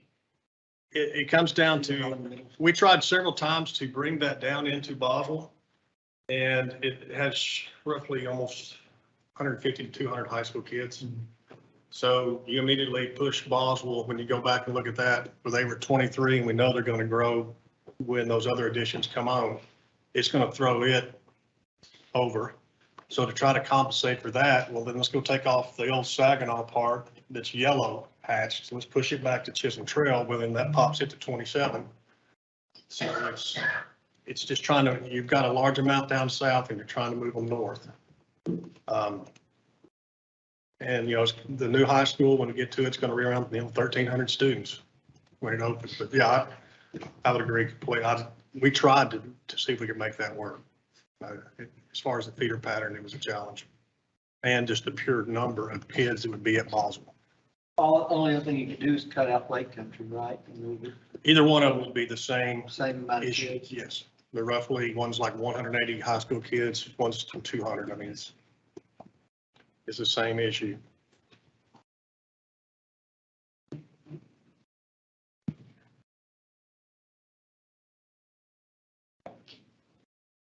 It's the same thing, we have with Prairie Vista and Holland.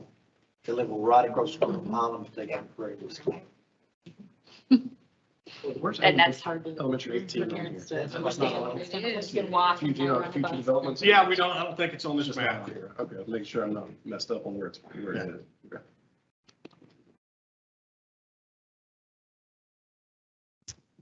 Is there any questions or other ones?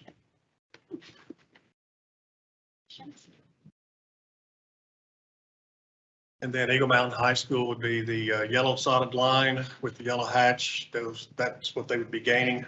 And we covered that as far as you've got the railroad track by Comanche Springs and Prairie Vista. You come down Bailey Boswell and hit Boat Club. And kind of basically said if you have access to Boat Club, then you would be going to the Eagle Mountain High School. So it kind of looks a little bit strange in there but it does not pick up any of the existing lake country. But there are other housing additions. There's one going in now, and I think there's other ones in the future that would go, if they access Boat Club, they would go to Eagle Mountain, either Eagle Mountain Elementary or one of the newer ones. And that also helped us with numbers on Lake Country Elementary also. That appears to be the largest landmass coverage in our district, so Bob didn't anticipate all that filling in and that high school having 5,000 students. Obviously you didn't, we've done something with it. Well, You some didn't of have it's, much I growth mean, in that area. it's large landowners.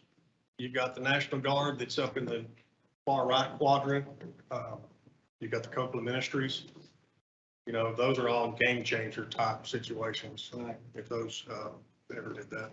And then large landowners kind of there on the east side. Might be interesting to see that make it develop plot over this. Yeah.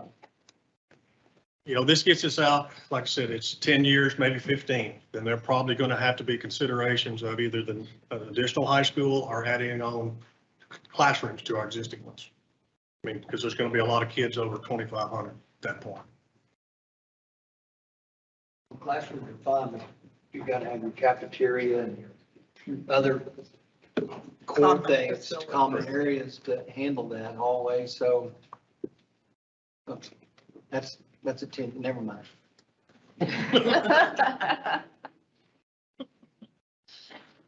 Do you anticipate some heated discussions over the next 3 evenings? I haven't been through one of these before, the rezoning. How long has it been since we've had to do this? We did one, high school was 2010. I think December of 2010. I think Dr. Chadwell's first meeting was 2011, January, and Weldon did the Chisholm Trail Attendant. It's true. As a gift. He did a great job. I think a lot of the questions are going to come up, what Ms. Ring was talking about, Lake Point versus Lake Country in that area.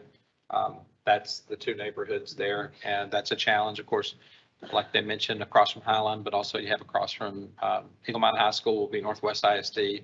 Across from Chisholm Trail is Lake Worth, but there's a lake, little lake there. It's a challenge. And as you look at this area, kind of going to Mr. Newcomb's comments, although that's the biggest landmass, there's a lot of, once you look at all the houses on a map, there are a lot of houses. You take all the houses off Peden, north of Peden, Gilmore Creek, you have all the ones that are locked up on Bonds Ranch that are already acre and a half lots. And then the large landowners, but they don't seem like large landowners that are in any hurry to develop or move. So I'm not sure how quickly that's going to develop. Now, what is going to be a factor is everything around Eagle Mountain High School. So they've recently replanned that at a 7.5 and 8.10 versus 8.5, which will have a factor on the high school enrollment. We've been keeping up with that, but there's a lot of variables in that zone in undeveloped space, which right now the multifamily is fairly balanced. But if there was ever a flip on Fort Worth to really heavily put multifamily in that area, that could be a factor. But right now we're not seeing that in that area in the comprehensive plan. Well, in the Bailey Boswell discussion that's north of that, across from Boswell High School, that's gonna grow. There's already lots and houses there where Lake Country's not gonna get a lot of growth there in that area. Right. So it does make sense that area's gonna grow with Eagle Mountain High School.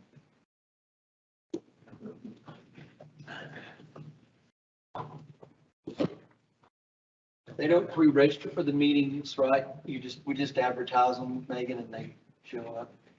And one thing to point out, if you mind putting the cursor over Lake Country or pointing at it. Somehow, okay. Notice just north of there is all gray. And this is what Mr. Welch was talking about. If that's developed north of Lake Country where there's a recommendation for a development there, right now, the current offer is that they would not access into Lake Country. They would access 100% onto Boat Club. And so that's why at that point, that's where the attendance zone for Eagle Mountain Elementary and for Eagle Mountain High School would go north. It made it more logical for us to make that the distinction point. When we were first working on it, it was actually near your neighborhood, Secret Harbor, but we went farther south in that to pick that up. And so that whole area there is, of course, there's some businesses there, but there's also some private ownership of land that could turn over to homes as well, but also commercial. The storage unit that might turn into houses. I heard about that. Heard that. No comment. So as Mr. Bowes mentioned a while ago, we will be having presentations the rest of this week, and we'll collect information and do this same presentation and just like we did tonight, and gather their input and get their feedback. I'm sure their questions will be harder than ours. Are they gonna submit the questions ahead of time or just raise your hand and ask? We've done it a couple different ways. We've got the Let's Talk, but they can do that. We've got some cards we pass out that they can write their question on, and then we hang out and they come up and talk to us. It just depends on how many people are at the presentation. Are they gonna be in the auditoriums or? They're in the lecture halls, the Kurt Watson, and then. They're all three in the lecture hall, and they all three at 6:30. They've been promoted through social media as well as a couple of letters to parents, direct to parents, so that they're aware. It's on our website and our Twitter tonight after this presentation. But we'll also have a video presentation. We know a lot of people are out on vacations, might not be able to make these particular meetings in person. So a video of the presentation will also be available on the district website. So they'll be able to see the information and then submit questions, and we'll get right back to them. We'd like to request consideration at the latest in the August meeting, possibly even July, but we're looking at how much input we received and therefore give y'all an opportunity to ask questions in the next meeting. So we're really not looking at the next meeting for sure as consideration unless things seem to just wrap up tightly. Otherwise, we'd go to August. Well, one of the potential questions be if my kid gets changed, he has to change, and he's a sophomore, he has to go as a junior from Boswell to Saginaw. Sure, there's going to be some related questions about transfers, like grandfather clause and all that, and we'll probably talk about that a lot in the next meeting. I don't think that will come for consideration in July. I'm just saying if the stars perfectly aligned, we could always consider that, but there's really not any particular rush if we can come in August with consideration. But there are some questions regarding transfers, and obviously we've been trying to keep really tight on those. And the minute you add transfers to the equation, all the numbers you saw there are wrong. Well, we know they're prospective numbers anyway, but they're. What does UIL require them to do? They won't have to sit out because we'll release them. No, UIL won't care in this regard. That won't be a factor because the district is making those changes. Their band or athletics or anything. It's more of a question of keeping with our current transfer policy that's limited transfers for athletic purposes. But also the big variable, you saw Eagle Mountain High School goes to 1,300. One question I'm sure will be asked, you're building the school and there's, it's for 2,500, where are they? Well, there would be iterations of the maps we just saw if we didn't go ahead and confirm with the attendance zone, right? That would happen. And so it's not just about balancing the now and in 3 years and in 6 years and so forth. And so there'll be a question about that. But in order to do that, we have to get enough people in Eagle Mountain High School you want to be large enough as a high school to be able to have all the programs. And so our plan is to open this as a comprehensive high school with all the programs that we have in the other three. And to do that, you have to have a number. You have to at least get to this number to be able to have the assistant coaches, the assistant directors, and all the continuity of staff that you need to do what we do. So So when we gather all these questions, we'll put them in the FAQ and we kind of group them together as commonality threads and we post them so they can all read them, go look at them.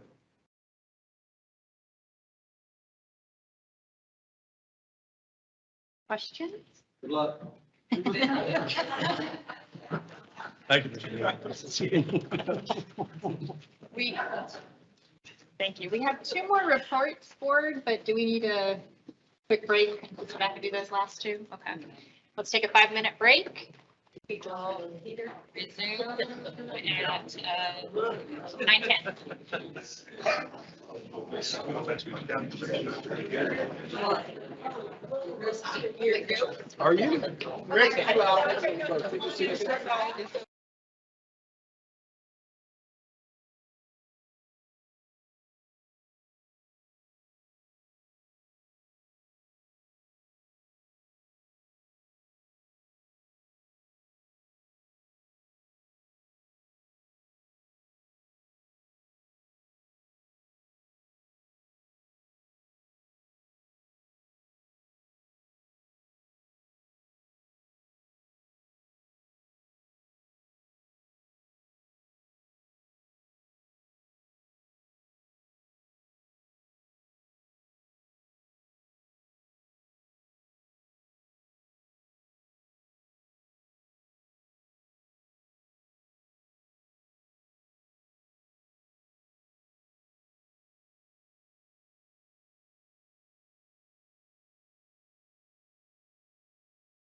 Sorry, I know you're in the busy, but we want to get out of here while it's still today. So let's go ahead and get started back at 9:10. And we have our next operations report, the bond projects. Mr. Kidd.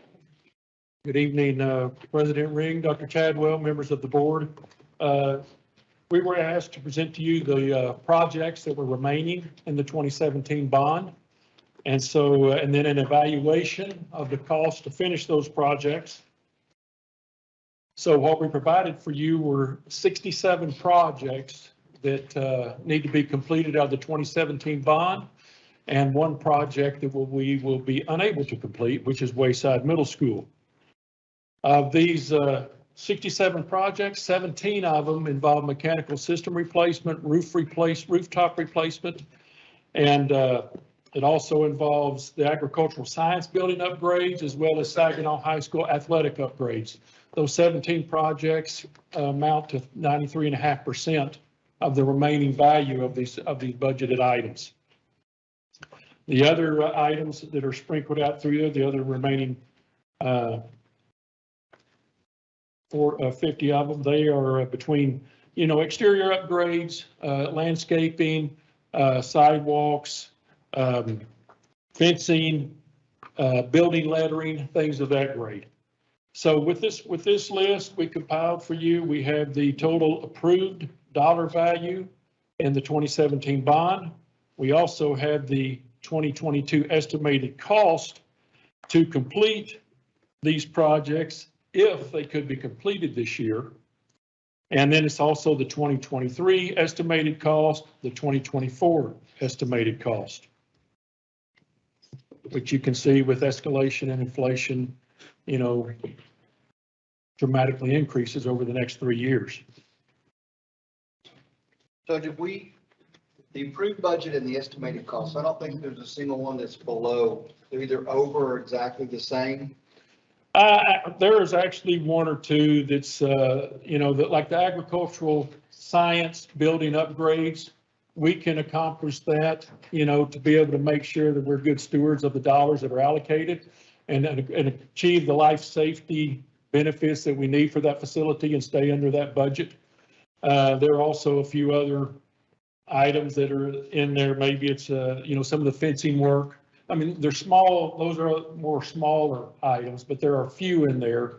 Other than that, if we were to be able to accomplish them this year, then I think we have the funds available that were allocated, or they're going to exceed it by a little bit.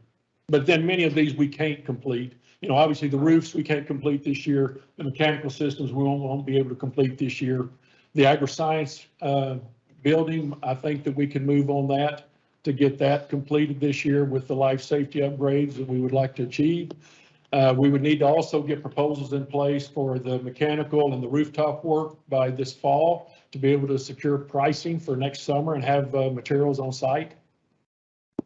So, and you may not, I may be asking a question you don't know. When this bond went out in 17, these approved budgeted amounts, there was a year, I guess, projected for them to be completed when we originally. Correct. The bond. Correct. Oh, yes. Yes. So that's what, is this the year? Are we to that No. year now? Your roofs and your HVAC were Uh-huh. 24, 25, 26. So Was we're, the year? yes, Okay. that's the reason there's still, right now, in theory, funds available because we've moved them up. And the inflation has just outpaced the inflation we put to the project originally. If the. By far, because the inflation we had was for those years, and we moved it up to save that inflation, but it's outpaced it even then. Okay. Sorry, Billy. No worries. No. Mr. Kidd, where are you going to put the sidewalk in front of Boswell?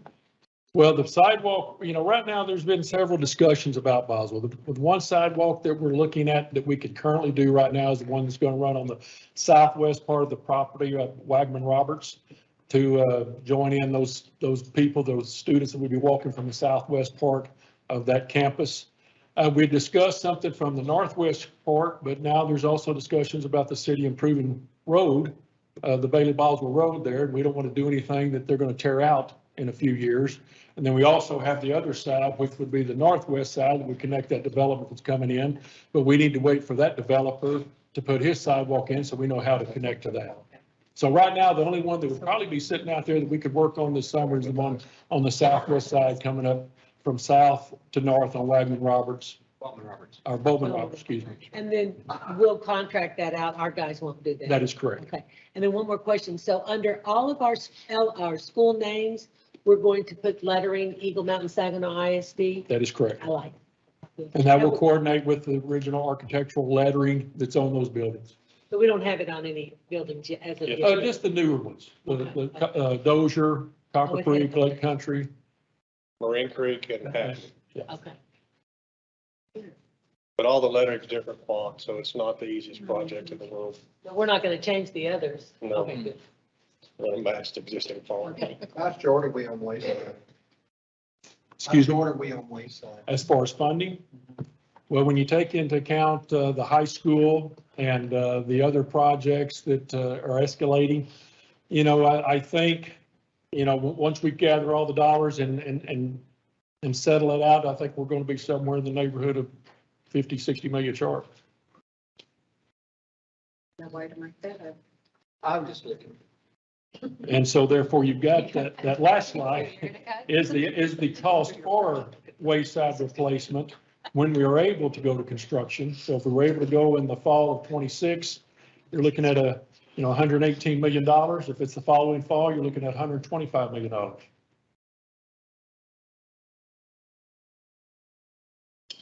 The shortage based on the approved budget number or those estimated costs? Those are estimated costs we used in the bond program for 2022. Okay.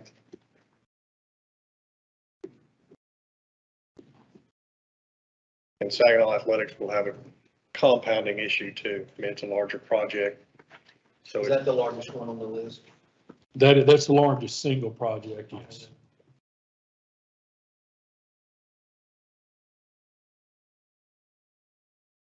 And what logic did we use on those out years as far as, what logic do we use on the out years as far as calculating those estimated costs? Go ahead, Bill. It's just based off of where the market is right now and what our contractors and our architects are telling us. And with the expectation of supplies still being at a high demand, it's a 20% increase for the 24 year, and it's another 15% after that. I know we've mentioned in the past the property over here at Wayside. We've got, if that school was moved, We've got 2 around 30-acre tracts over by Saginaw High School. And I believe we've said we're not going to use but one of those 2 sites. You know, and they're going to put that Western Center on through Miss White's old property here eventually, which that would make one of those 30-acre tracts sit right on that for a prime commercial property. We've got land over 5 acres at Chisholm Trail High School that we've never done anything with out there in the front. I guess my question is just thinking out of the box, some on how to fund some of the shortage since the bond didn't pass. You know, it's been mentioned in the past, but, you know, developing that land and whether we sell it outright or get some developer to come in and help us develop it and sell spaces on it, move Wayside to another tract of land somewhere.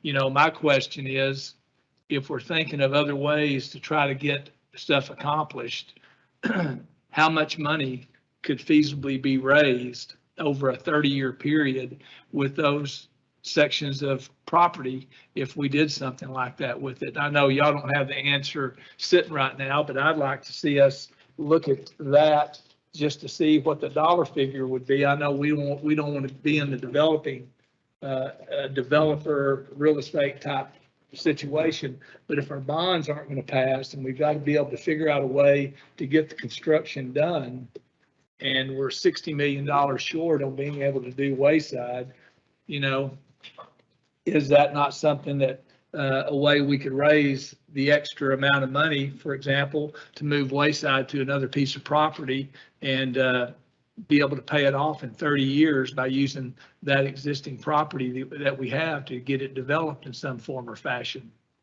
Well, I mean, everything's obviously, you know, on the table and can be considered and can be, you know, we can sure look into those details. I mean, I'd like to at least kind of look into that and actually come and say, hey, you know, again, it's not something to be done in the next day or week or month probably, but get with people that do that for a living and be able to come back to us and say, look, hey, if we sell this, how many acres is it Wayside, counting this property and that property? Off the top of my head, I believe it's around 30.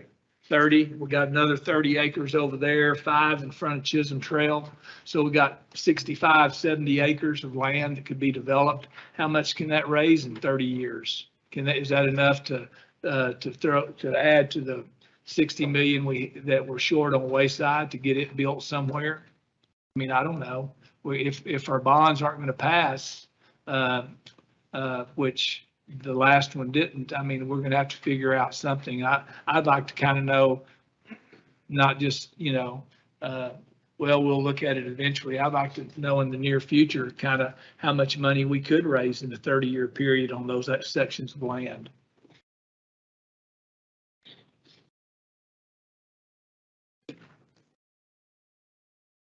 Questions? Thank you. Thank you. Finally. Our last report is the student direct trusting report. I'm sorry we had to make you come back. No, that's fine. Again, thank you. It's a pleasure to stand before you, Madam President, board members, and other members and guests that are here. This is a very concise summary of our drug testing. As you can remember, there was COVID, and so the board suspended. There was a resolution to suspend the testing for the 2020-2021 school year. And so in this school year, there was 3 testing sessions. We tested 1,733 students, and that is a 245 student increase in testing. Of that, in which you can see on page, I believe, 137 of your board book, 38 of those students tested positive in some type of way, if you look at the drug type. We're now currently using a 9-panel test There is a thought to start using a 12-panel test only because THC now is making reiterations. And so now if you have a THP, you have a THCO. And so what they're doing is they're adding additives to this. And so that is something I will have to talk with our service provider on that. As you can see, again, it was 38 students that tested positive of a drug type. Some of those, most of those, I want to say 17 of that is medical. Medical meaning they have produced some type of prescription, or we have documentation that they are using this for medical purposes. And 21 is of the controlled substance type. Again, most of that being THC. The program is working. It is a huge deterrent to drug use. It is keeping our students safe. We are able also to provide families with resources and with the drug education counseling in which they need. To refresh my memory, they get they get a negative test and we give them counseling, provide counseling or not? No, sir. So what happens is once they get a positive result, and we can't make a determination that it is a medical prescription, then for that, we call that a level 1. And with that, they receive counseling. And so we ensure that they receive counseling.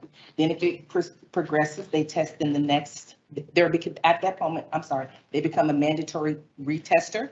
So when we have the second or the third testing, then if they test positive again, that's a level 2. At that moment in time, they're suspended from the activity for 30 days, not necessarily practices. And then we ensure that we have given the parent great outside resources, and the parents must verify that those students are engaging and going to those services. And then if, again, they test positive again, that's a level 3.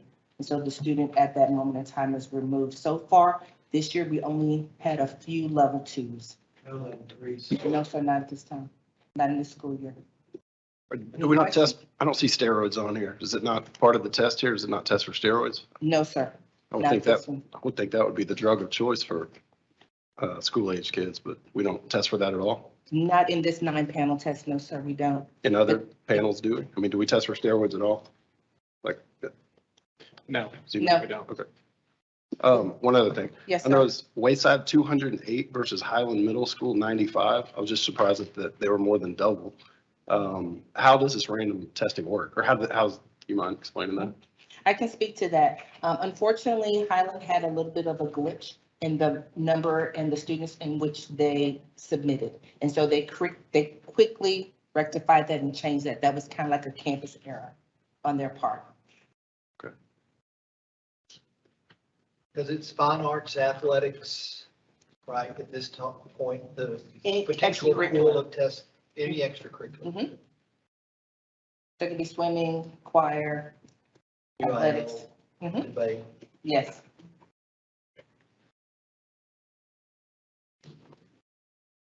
Any questions? Thank you for your time. Thank you. Thank you. Okay, I think that finally concludes our reports at almost 9:30. Wow, okay, so let's move on to action items. Our first action item this evening is to act on the recommendations of the 2021-2022 Board Nominating Committee. I make a recommendation to approve the 2021-2022 Board Naming Committee. Recommendation is presented. Second. Okay, I have a motion by Liz and a second by Marilyn. Is there any discussion? And Dr. Chadwell? Yeah, we might want to discuss it a little bit. Sure. I just want to share, just again, for the group, I know our board knows this, the Board Naming Committee's purpose is to name facilities, name parts of facilities, but also to establish the colors and mascots of our schools. And so as they do that, they go through a process in which they look at every mascot at every school to make sure we don't have redundancy in our elementaries, make sure we use a variety of colors so that not every school looks the same. And we do that elementary and middle. And of course, the more schools you have, the more difficult it gets because the more mascots you've used up, the most color combinations and so forth. And so the naming of a high school is one of the more challenging ones, because you have to name an elementary, you really struggle over that, but you don't have helmets and uniforms and band uniforms and all the things that go into creating that. And so the board and remember, and again, I know y'all know this, but for anybody listening to this, as the common color between our high schools is gold. And so that is a unifying color for all those schools. And so that was already predetermined that we wanted to move forward with that for Eagle Mountain High School. And then the color that was determined to match with that, to find a unique color, was black and gold. And so as we talked about the mascots, we went through a process this last summer in which we had student focus groups where we presented various ideas. We really started with a person or like a caricature of some type versus an animal. Because all of our high school mascots are people. And so we looked at that. We also looked at those that would be easier to identify, easier to draw up. We worked with VLK, our architect, in order to do some design elements on that. I'll tell you, this was probably one of the longest, most challenging processes because you're dealing with existing culture of what's here, what we do, and also looking at what the school can be and trying to project that. And so it was very interesting working with kids because, you know, high school, middle school kids, which we had both groups, will tell you exactly what they think. And then they'll also tell you exactly what they think. And so you really have to listen to that and try to ask also follow-up questions to see which one resonates. And there was one mascot that seemed to resonate among most of the kids. We talked about that with the board naming committee. We brought some, again, some examples that you'll see here in just a moment of graphics. And through all that, one mascot rose to the top, and that was the Eagle Mountain High School Knights. And so we have graphics that are in the packet. I don't know if we can pull that up, and I think Kirk is going to do that in just a moment to give you an idea of that. And I'll wait till I see his cursor moving. So we'll wait. And this went through 2 board naming committees. It did. Because, so we really spent a lot of time on it. It did. And so you'll see some graphics here. Those are, I'm not going to say those are hard and fast because certainly there's time to nuance it, but I think they did a really good job showing what that would look like on a ball cap, the gym floor, on graphics in the parking lot, a soccer uniform. You see a graduation announcement. And again, this is another graphical example. Go ahead and click. Kurt. So that's an example of what the night could look like. Just for reference point, one of the mascots that's the Knights, probably the most popular one in the United States, is the West Point Knights.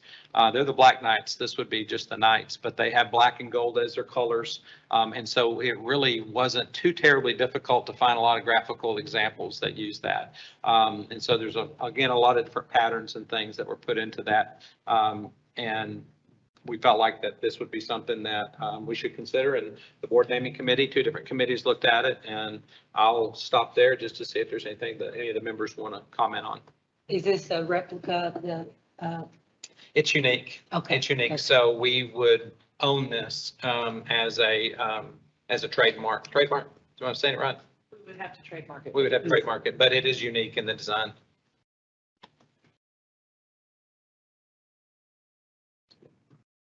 Do we normally put any signature on the graphic of the gym floor? Of the night? We don't ever put Eagle Mountain High School on it. Well, we have, are you talking about on the gym floor? No, on the night in itself.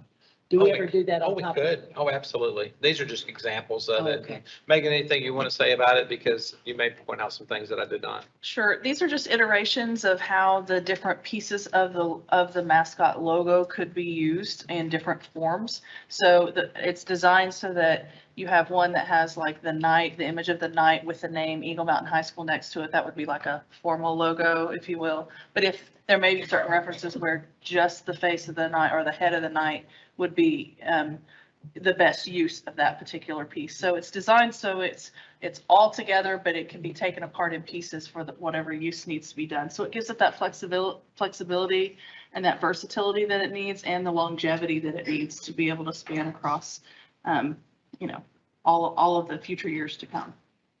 I like it. I liked it a lot. But what about the mascot? They're gonna be dressed in metal? Oh, I don't know. I think that schools go in and out of actually having them dress mascots. Sometimes they do, sometimes they don't. But certainly the names that go along with it. I mean, you think of, I'll just use Chisholm Trail as an example. They had the Ranger Regiment as a band. You know, there's things you can put along with that, that would have that connotation, that goes along with Knights that would be easy to pull off. I'll put it that way. So. So for clarification from the recommendation from the committee, is the colors and the name, or is it all, are also? Color was the logo? already approved. So it's the name, the logo, all of the logo, everything, or just the? Just the name. Just the name. Yeah, just the name. The colors were already selected and approved by the board.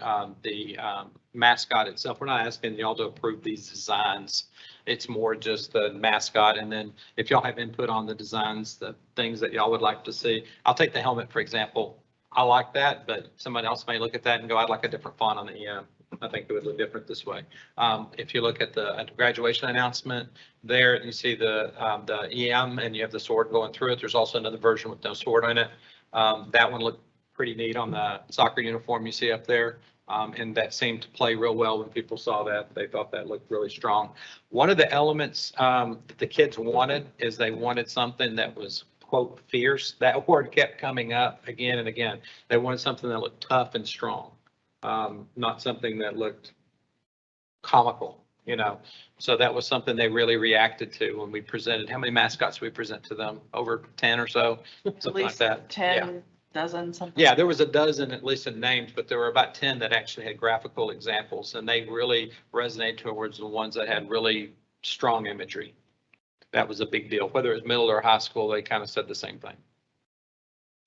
Just Dr. Chadwell, one thing that we will have to finalize this fairly soon.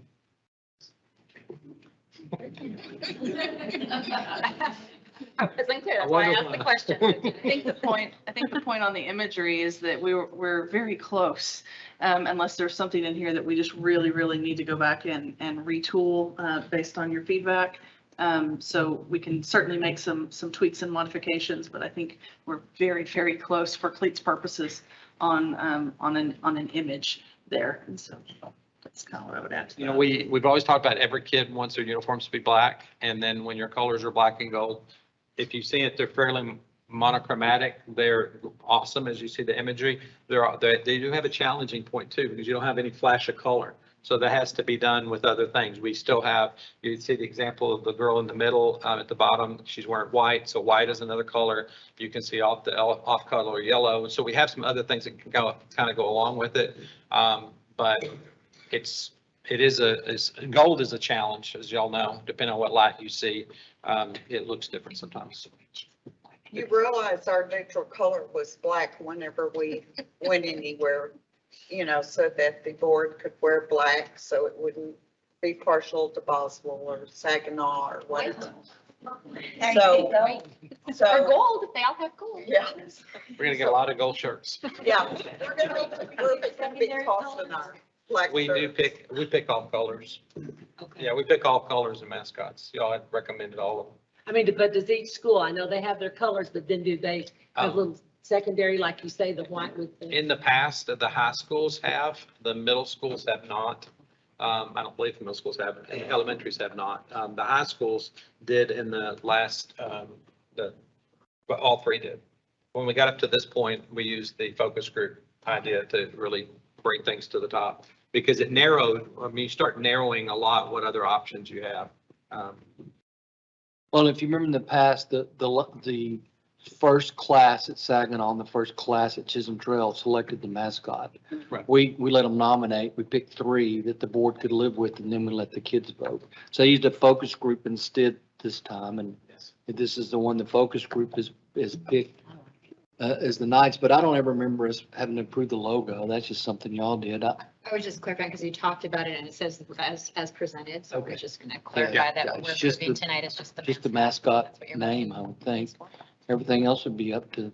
And I want to just make sure when we use the focus group, this was heavy in information and feedback. It wasn't designed to vote, if you will. I just want to make sure I'm transparent on that this was more about, here's what I like about this. And this one had the heaviest, strong reaction to it of all the other ones that were there. And as I recall, a piece of that was we haven't finalized the zoning, so it would have been but you need this information sooner in order to meet the Correct, building yes. requirements. So it wasn't feasible to do the Correct. process that we've done. Yeah, the zoning would be August. That's a very good point, Ms. Ring. We did have students from Saginaw, Boswell, Prairie Vista, and Wayside, but they were not selected based upon where they lived in those zones. So you had students that currently on the maps you saw today would not go to Eagle Mountain High School, but they went to that school. So they were selected by the principals to represent a whole, continuum of different thoughts and ideas. We wanted all kinds of different kids in the groups that would give different perspectives, and they definitely gave different perspectives. I'll guarantee you that they gave a lot of input. Students that were at the high school level, there were students, I think they were juniors. So they kind of had a sense of school spirit and knew what a mascot meant in that way. And then we picked seventh graders who would potentially be students who would attend Eagle Mountain High School, depending on where they live. We didn't know, but they would be in that class that could potentially be there. So they would have a vested interest in what that would be. It was very interesting. What they said was very strikingly similar. Really similar. Yeah. Yeah. Yeah, and we had multiple groups of both that said that. I think the clarification, Madam President, would just be we're approving the mascot, not the logo or it says as presented. That's your so motion, Liz? Yes. as long as we all understand that. So I have a motion from Liz and a second by Marilyn. The female version of this, I assume the Lady Knights, that could be a little dicey. So ladies of the night, lady knights, I'm sure there's going to be something to think about. You need to be ready for that. Nights or nights? They could be the Knights. That'd be great. They're the Knights. Yeah, that'd be great. Maybe we just. I mean, I coached a girls soccer team that was the Texans, and we were the Texans. So there's always choices. Oh, yeah, I like that. Maybe, yeah. Yeah, I don't think we would just have knights. Okay. I agree. A lot of times you get lady cowboys, but you could just be cowboy. Okay, I like it. Yeah. Knights, perfect. Game of Thrones, I mean, they're knights, they're not lady knights or men. I'm not familiar with that show. I've heard of it. I'm going to ask again. Any more discussion? Don't ask again. No, I want to make sure. What did you get? So I have a motion by Liz and a second by Marilyn. All those in favor? Any opposed? And there are none. Motion carries 7-0. Thank you to the committee Yeah. for their work. This wasn't easy. A lot of thought went into it, a lot of discussion, and we will start communicating it and start selling shirts. Did we say that was Tim Dockery, Marilyn Tolbert, William Bose? All Albertsons. Yeah. Our next action item is to consider approving the EMS ISD graduate signing bonus. I move we approve the 2022-2023 recommended professional positions for the EMS ISD graduate signing bonus as listed in the presentation. Second. A motion by Don and a second by Liz. Is there any discussion? I just want to thank you, Mrs. Williams, for making the list of everything, because that was more explanatory and then it, very descriptive. And so I guess they know as they come in, if they fall in this category. They will know, yes, ma'am. Well, good evening, y'all. Actually, before I even got out, so good evening, everyone.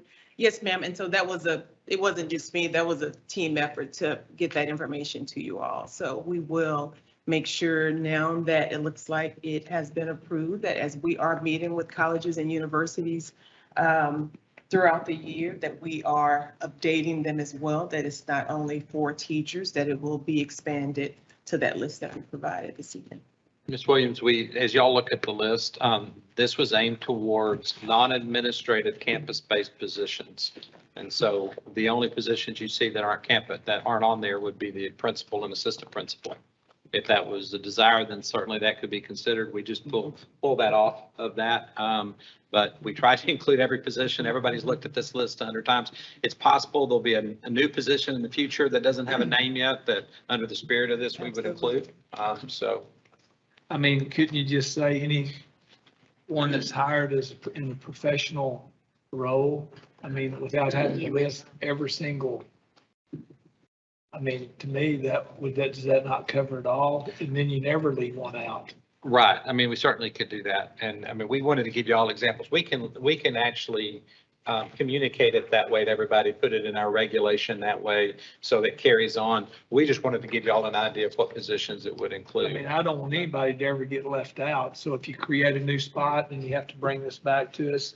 I don't know how you would word it, but just, any professional job, person that's hired for a professional position that's a graduate of EMS ISD gets the bonus. Okay. So are you considering that would also include administrative positions, or would it be all but administrative positions? Because that's what this is reflecting. And I'm good either way. I just want to make sure I'm reflecting the will of the board. I mean, if we're trying to recruit and hire people to come to our district, I don't have a problem with doing it for administrators either. Okay. That's just me. Agree. Another cost or expected cost? Any way to estimate it? I don't have that with me right now to provide for y'all, but based upon our teacher, how many teachers did we have this year? So we had 13 for this past school year, and as of May, we identified 6 who will be receiving it. And of course, that's just teachers. So now with this Doesn't list it being cover expanded- these positions? No, sir, it does not. And Mrs. Williams, how does that get dispensed? So it is going to be 5,000, 2,500 the year one, and then the other 2,500 year two. And I believe that goes out like in that first pay cycle around September or so. Okay, Yes, ma'am. thank you. So I'm not sure, based on that discussion, that the current motion reflects the discussion I heard. So the current motion would be as recommended, which was to approve the 2023 professional positions as signing bonus as presented. So they are that was what the motion was, if I understand correctly. So we have a motion and we have a second, so we need to act on that. And then if we want to modify it in some way, we would have to do that. Correct. Do you want to make a modification? We got to vote on this one first, though, correct? Yes.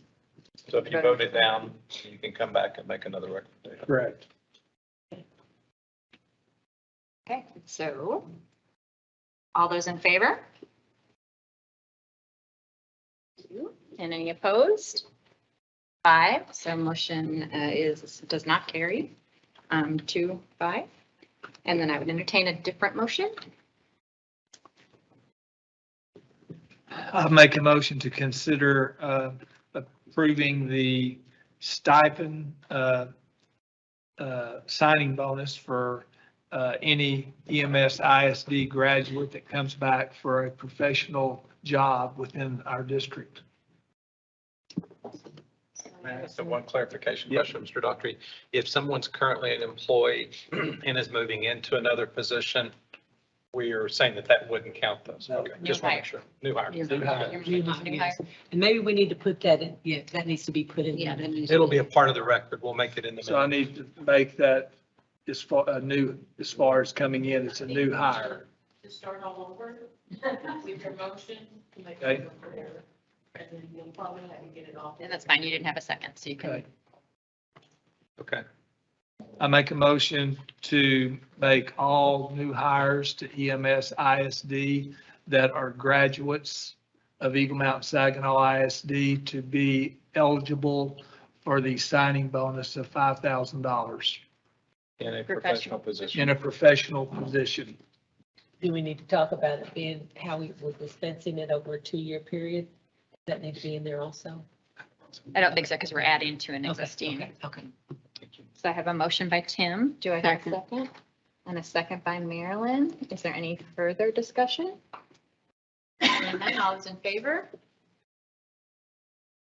Any opposed? And there are none. Motion passes 7-0. All right, thank you. Right, on to action item C, consider approving the 2022-2023 Student Code of Conduct in this way.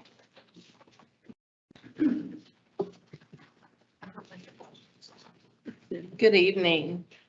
Since we presented in May, we made a couple of changes to the code. So I just wanted to kind of address those with you.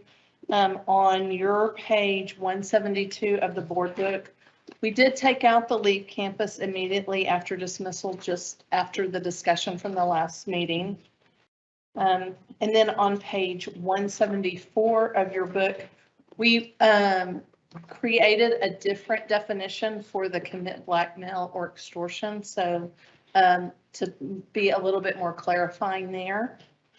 And then we also on your page 175, we took. Don't start till, our pages don't start till 180, mine doesn't, till 186.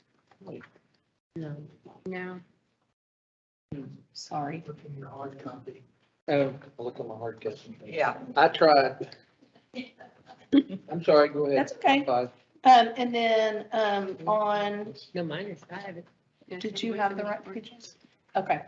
And then page 175, we did take out the CBD oil on that page. And I believe those were the discussions that came up after the May meeting. Have a motion on this item? Make a motion that the board approve the 2022, 2023 wrong line, sorry. Make a recommendation to approve the 2022, 2023 student code of conduct. Second. A motion by Marilyn and a second by Liz. Any further discussion? All those in favor? Any opposed? And there are none. Motion carries 7-0. Next, we have considering the acceptance of a resolution of the Board of Trustees of Eagle Mountain Saginaw Independent School District designating officer to calculate the no new revenue and voter approval tax rate. Mr. Welch. Very well. We have, as you mentioned, the requirement under the Texas Tax Code to provide this resolution each year designating who will be providing or who will be calculating the, as you mentioned, the no new revenue and voter approved tax rates for the upcoming school year. So we have in this resolution, we have designated the chief financial officer as the responsible party for making those calculations and providing those forms and rates to the Tarrant County websites for publication. Make a motion that the recommendation administration of the board to accept the resolution of the Board of Trustees of Eagle Mountain Saginaw Independent School District designating officer to calculate the no new revenue and voter approved tax rates as presented. Second. Motion by Steve and a second by Liz. Is there any discussion on that? All those in favor? Any opposed? There are none. Motion carries 7-0.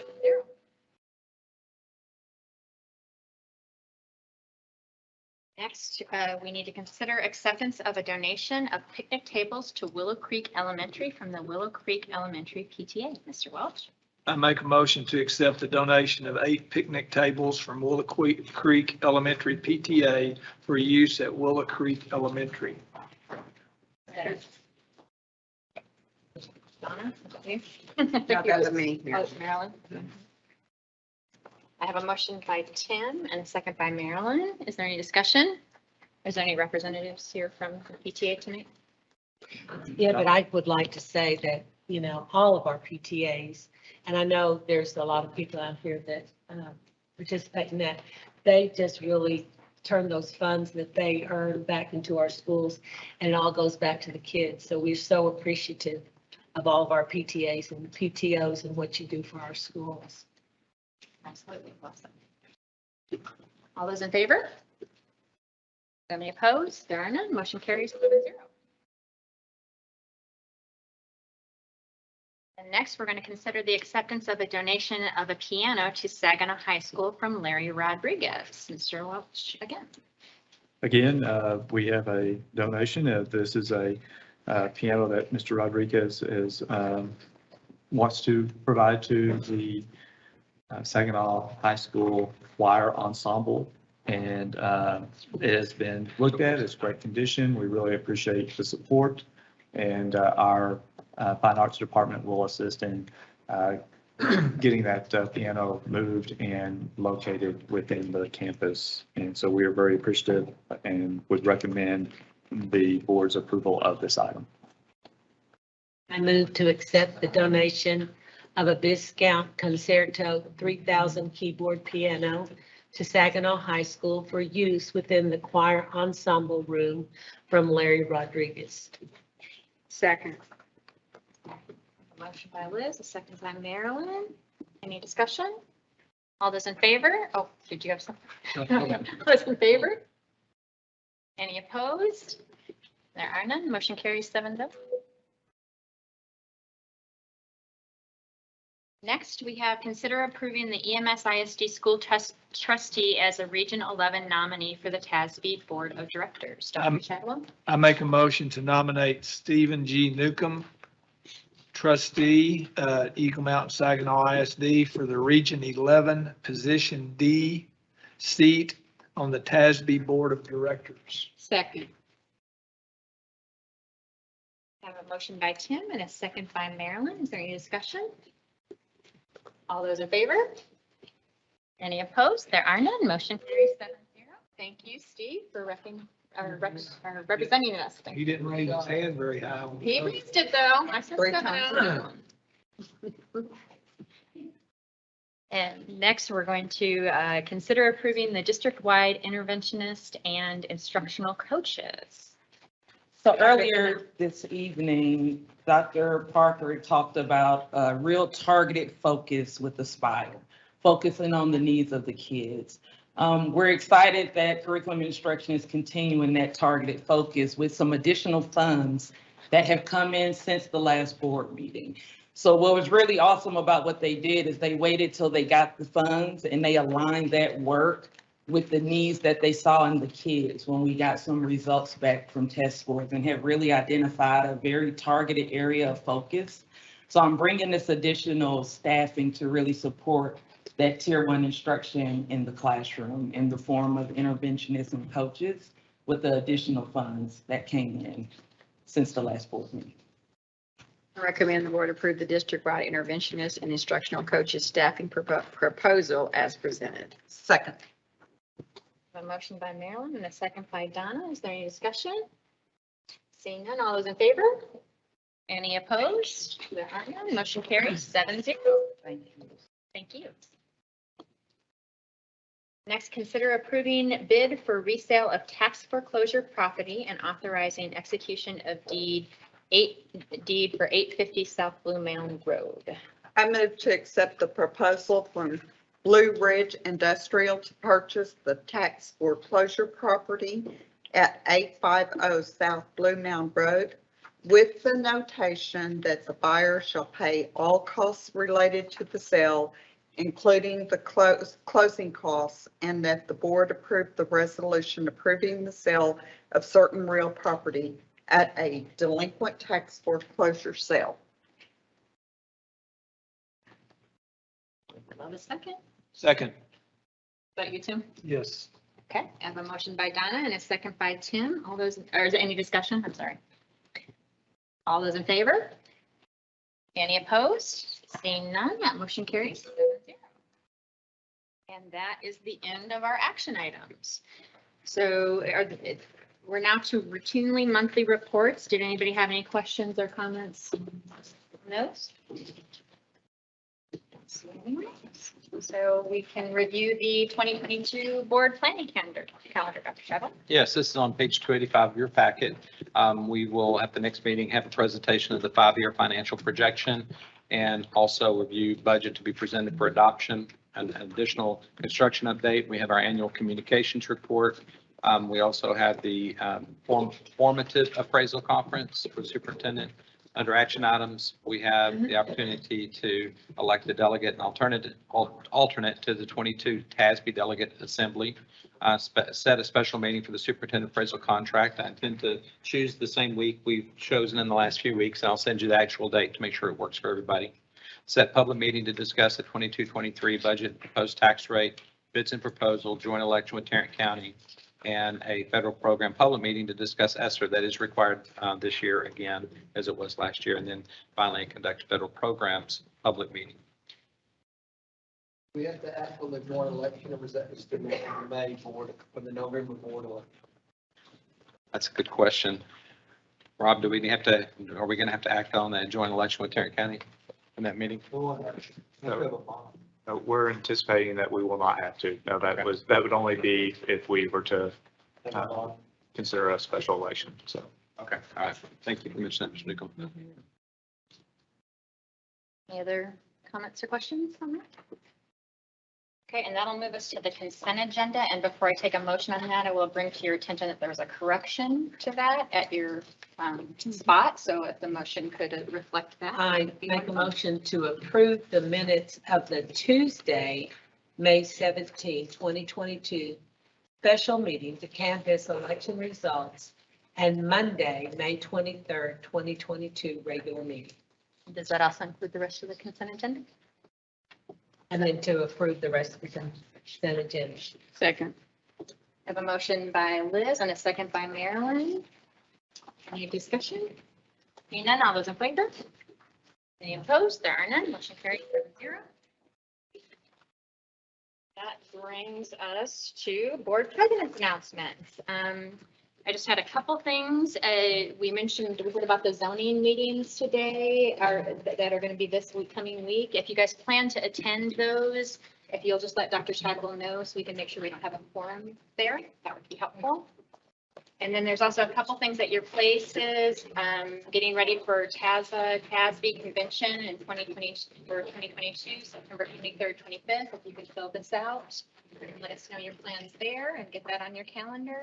And then also at your places is some instructions for the school, the new required school safety training, and that was also in the Friday update as well, if you needed to put those electronically. Thank you. And so just a few superintendent's announcements. As Ms. Ring said, that the TASB Summer Leadership Institute is coming up next week. I know some of y'all are going to participate in that. But also please mark your calendar for July 28th. We have the now annual appreciation lunch for maintenance and custodial staff. This will be held at 11:30 at Chisholm Trail Cafeteria. This is just a recognition and appreciation lunch right before we're hitting up for school, and we have all of our maintenance and custodial staff to come together and have a nice lunch together. And so it'd be great to have you there to be a part of that. We also have new teacher orientation, the 1st to the 3rd, as we get dates. Make sure we have that. So if you can attend any or part of that, we'd love to introduce you to our new teachers. I know that I'm going to have a part where I'm doing the intro. Is that on the 1st? Morning, the 1st probably? Yes. Okay. And so that would be a good day. But again, we'll get you those times. So if you could come there, that would be great. August 2nd, we have our Team of 8, our ISO training in the evening at 5 o'clock.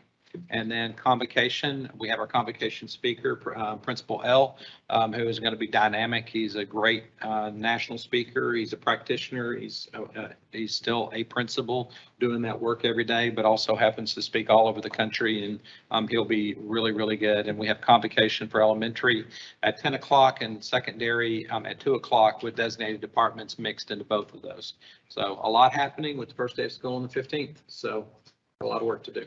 Will they still have the, what's it called? The Community Business Fair will be in between the morning and the afternoon convocation sessions, so we'll be able to catch folks leaving and folks coming. So we encourage you all to attend that. We have some great vendors lined Food up. vendors there and things like Yes, that. we've already got some food trucks that are lined up, and we'll have our normal folks. We have a couple inside, and we have food trucks on the outside too, so it'll be a good time.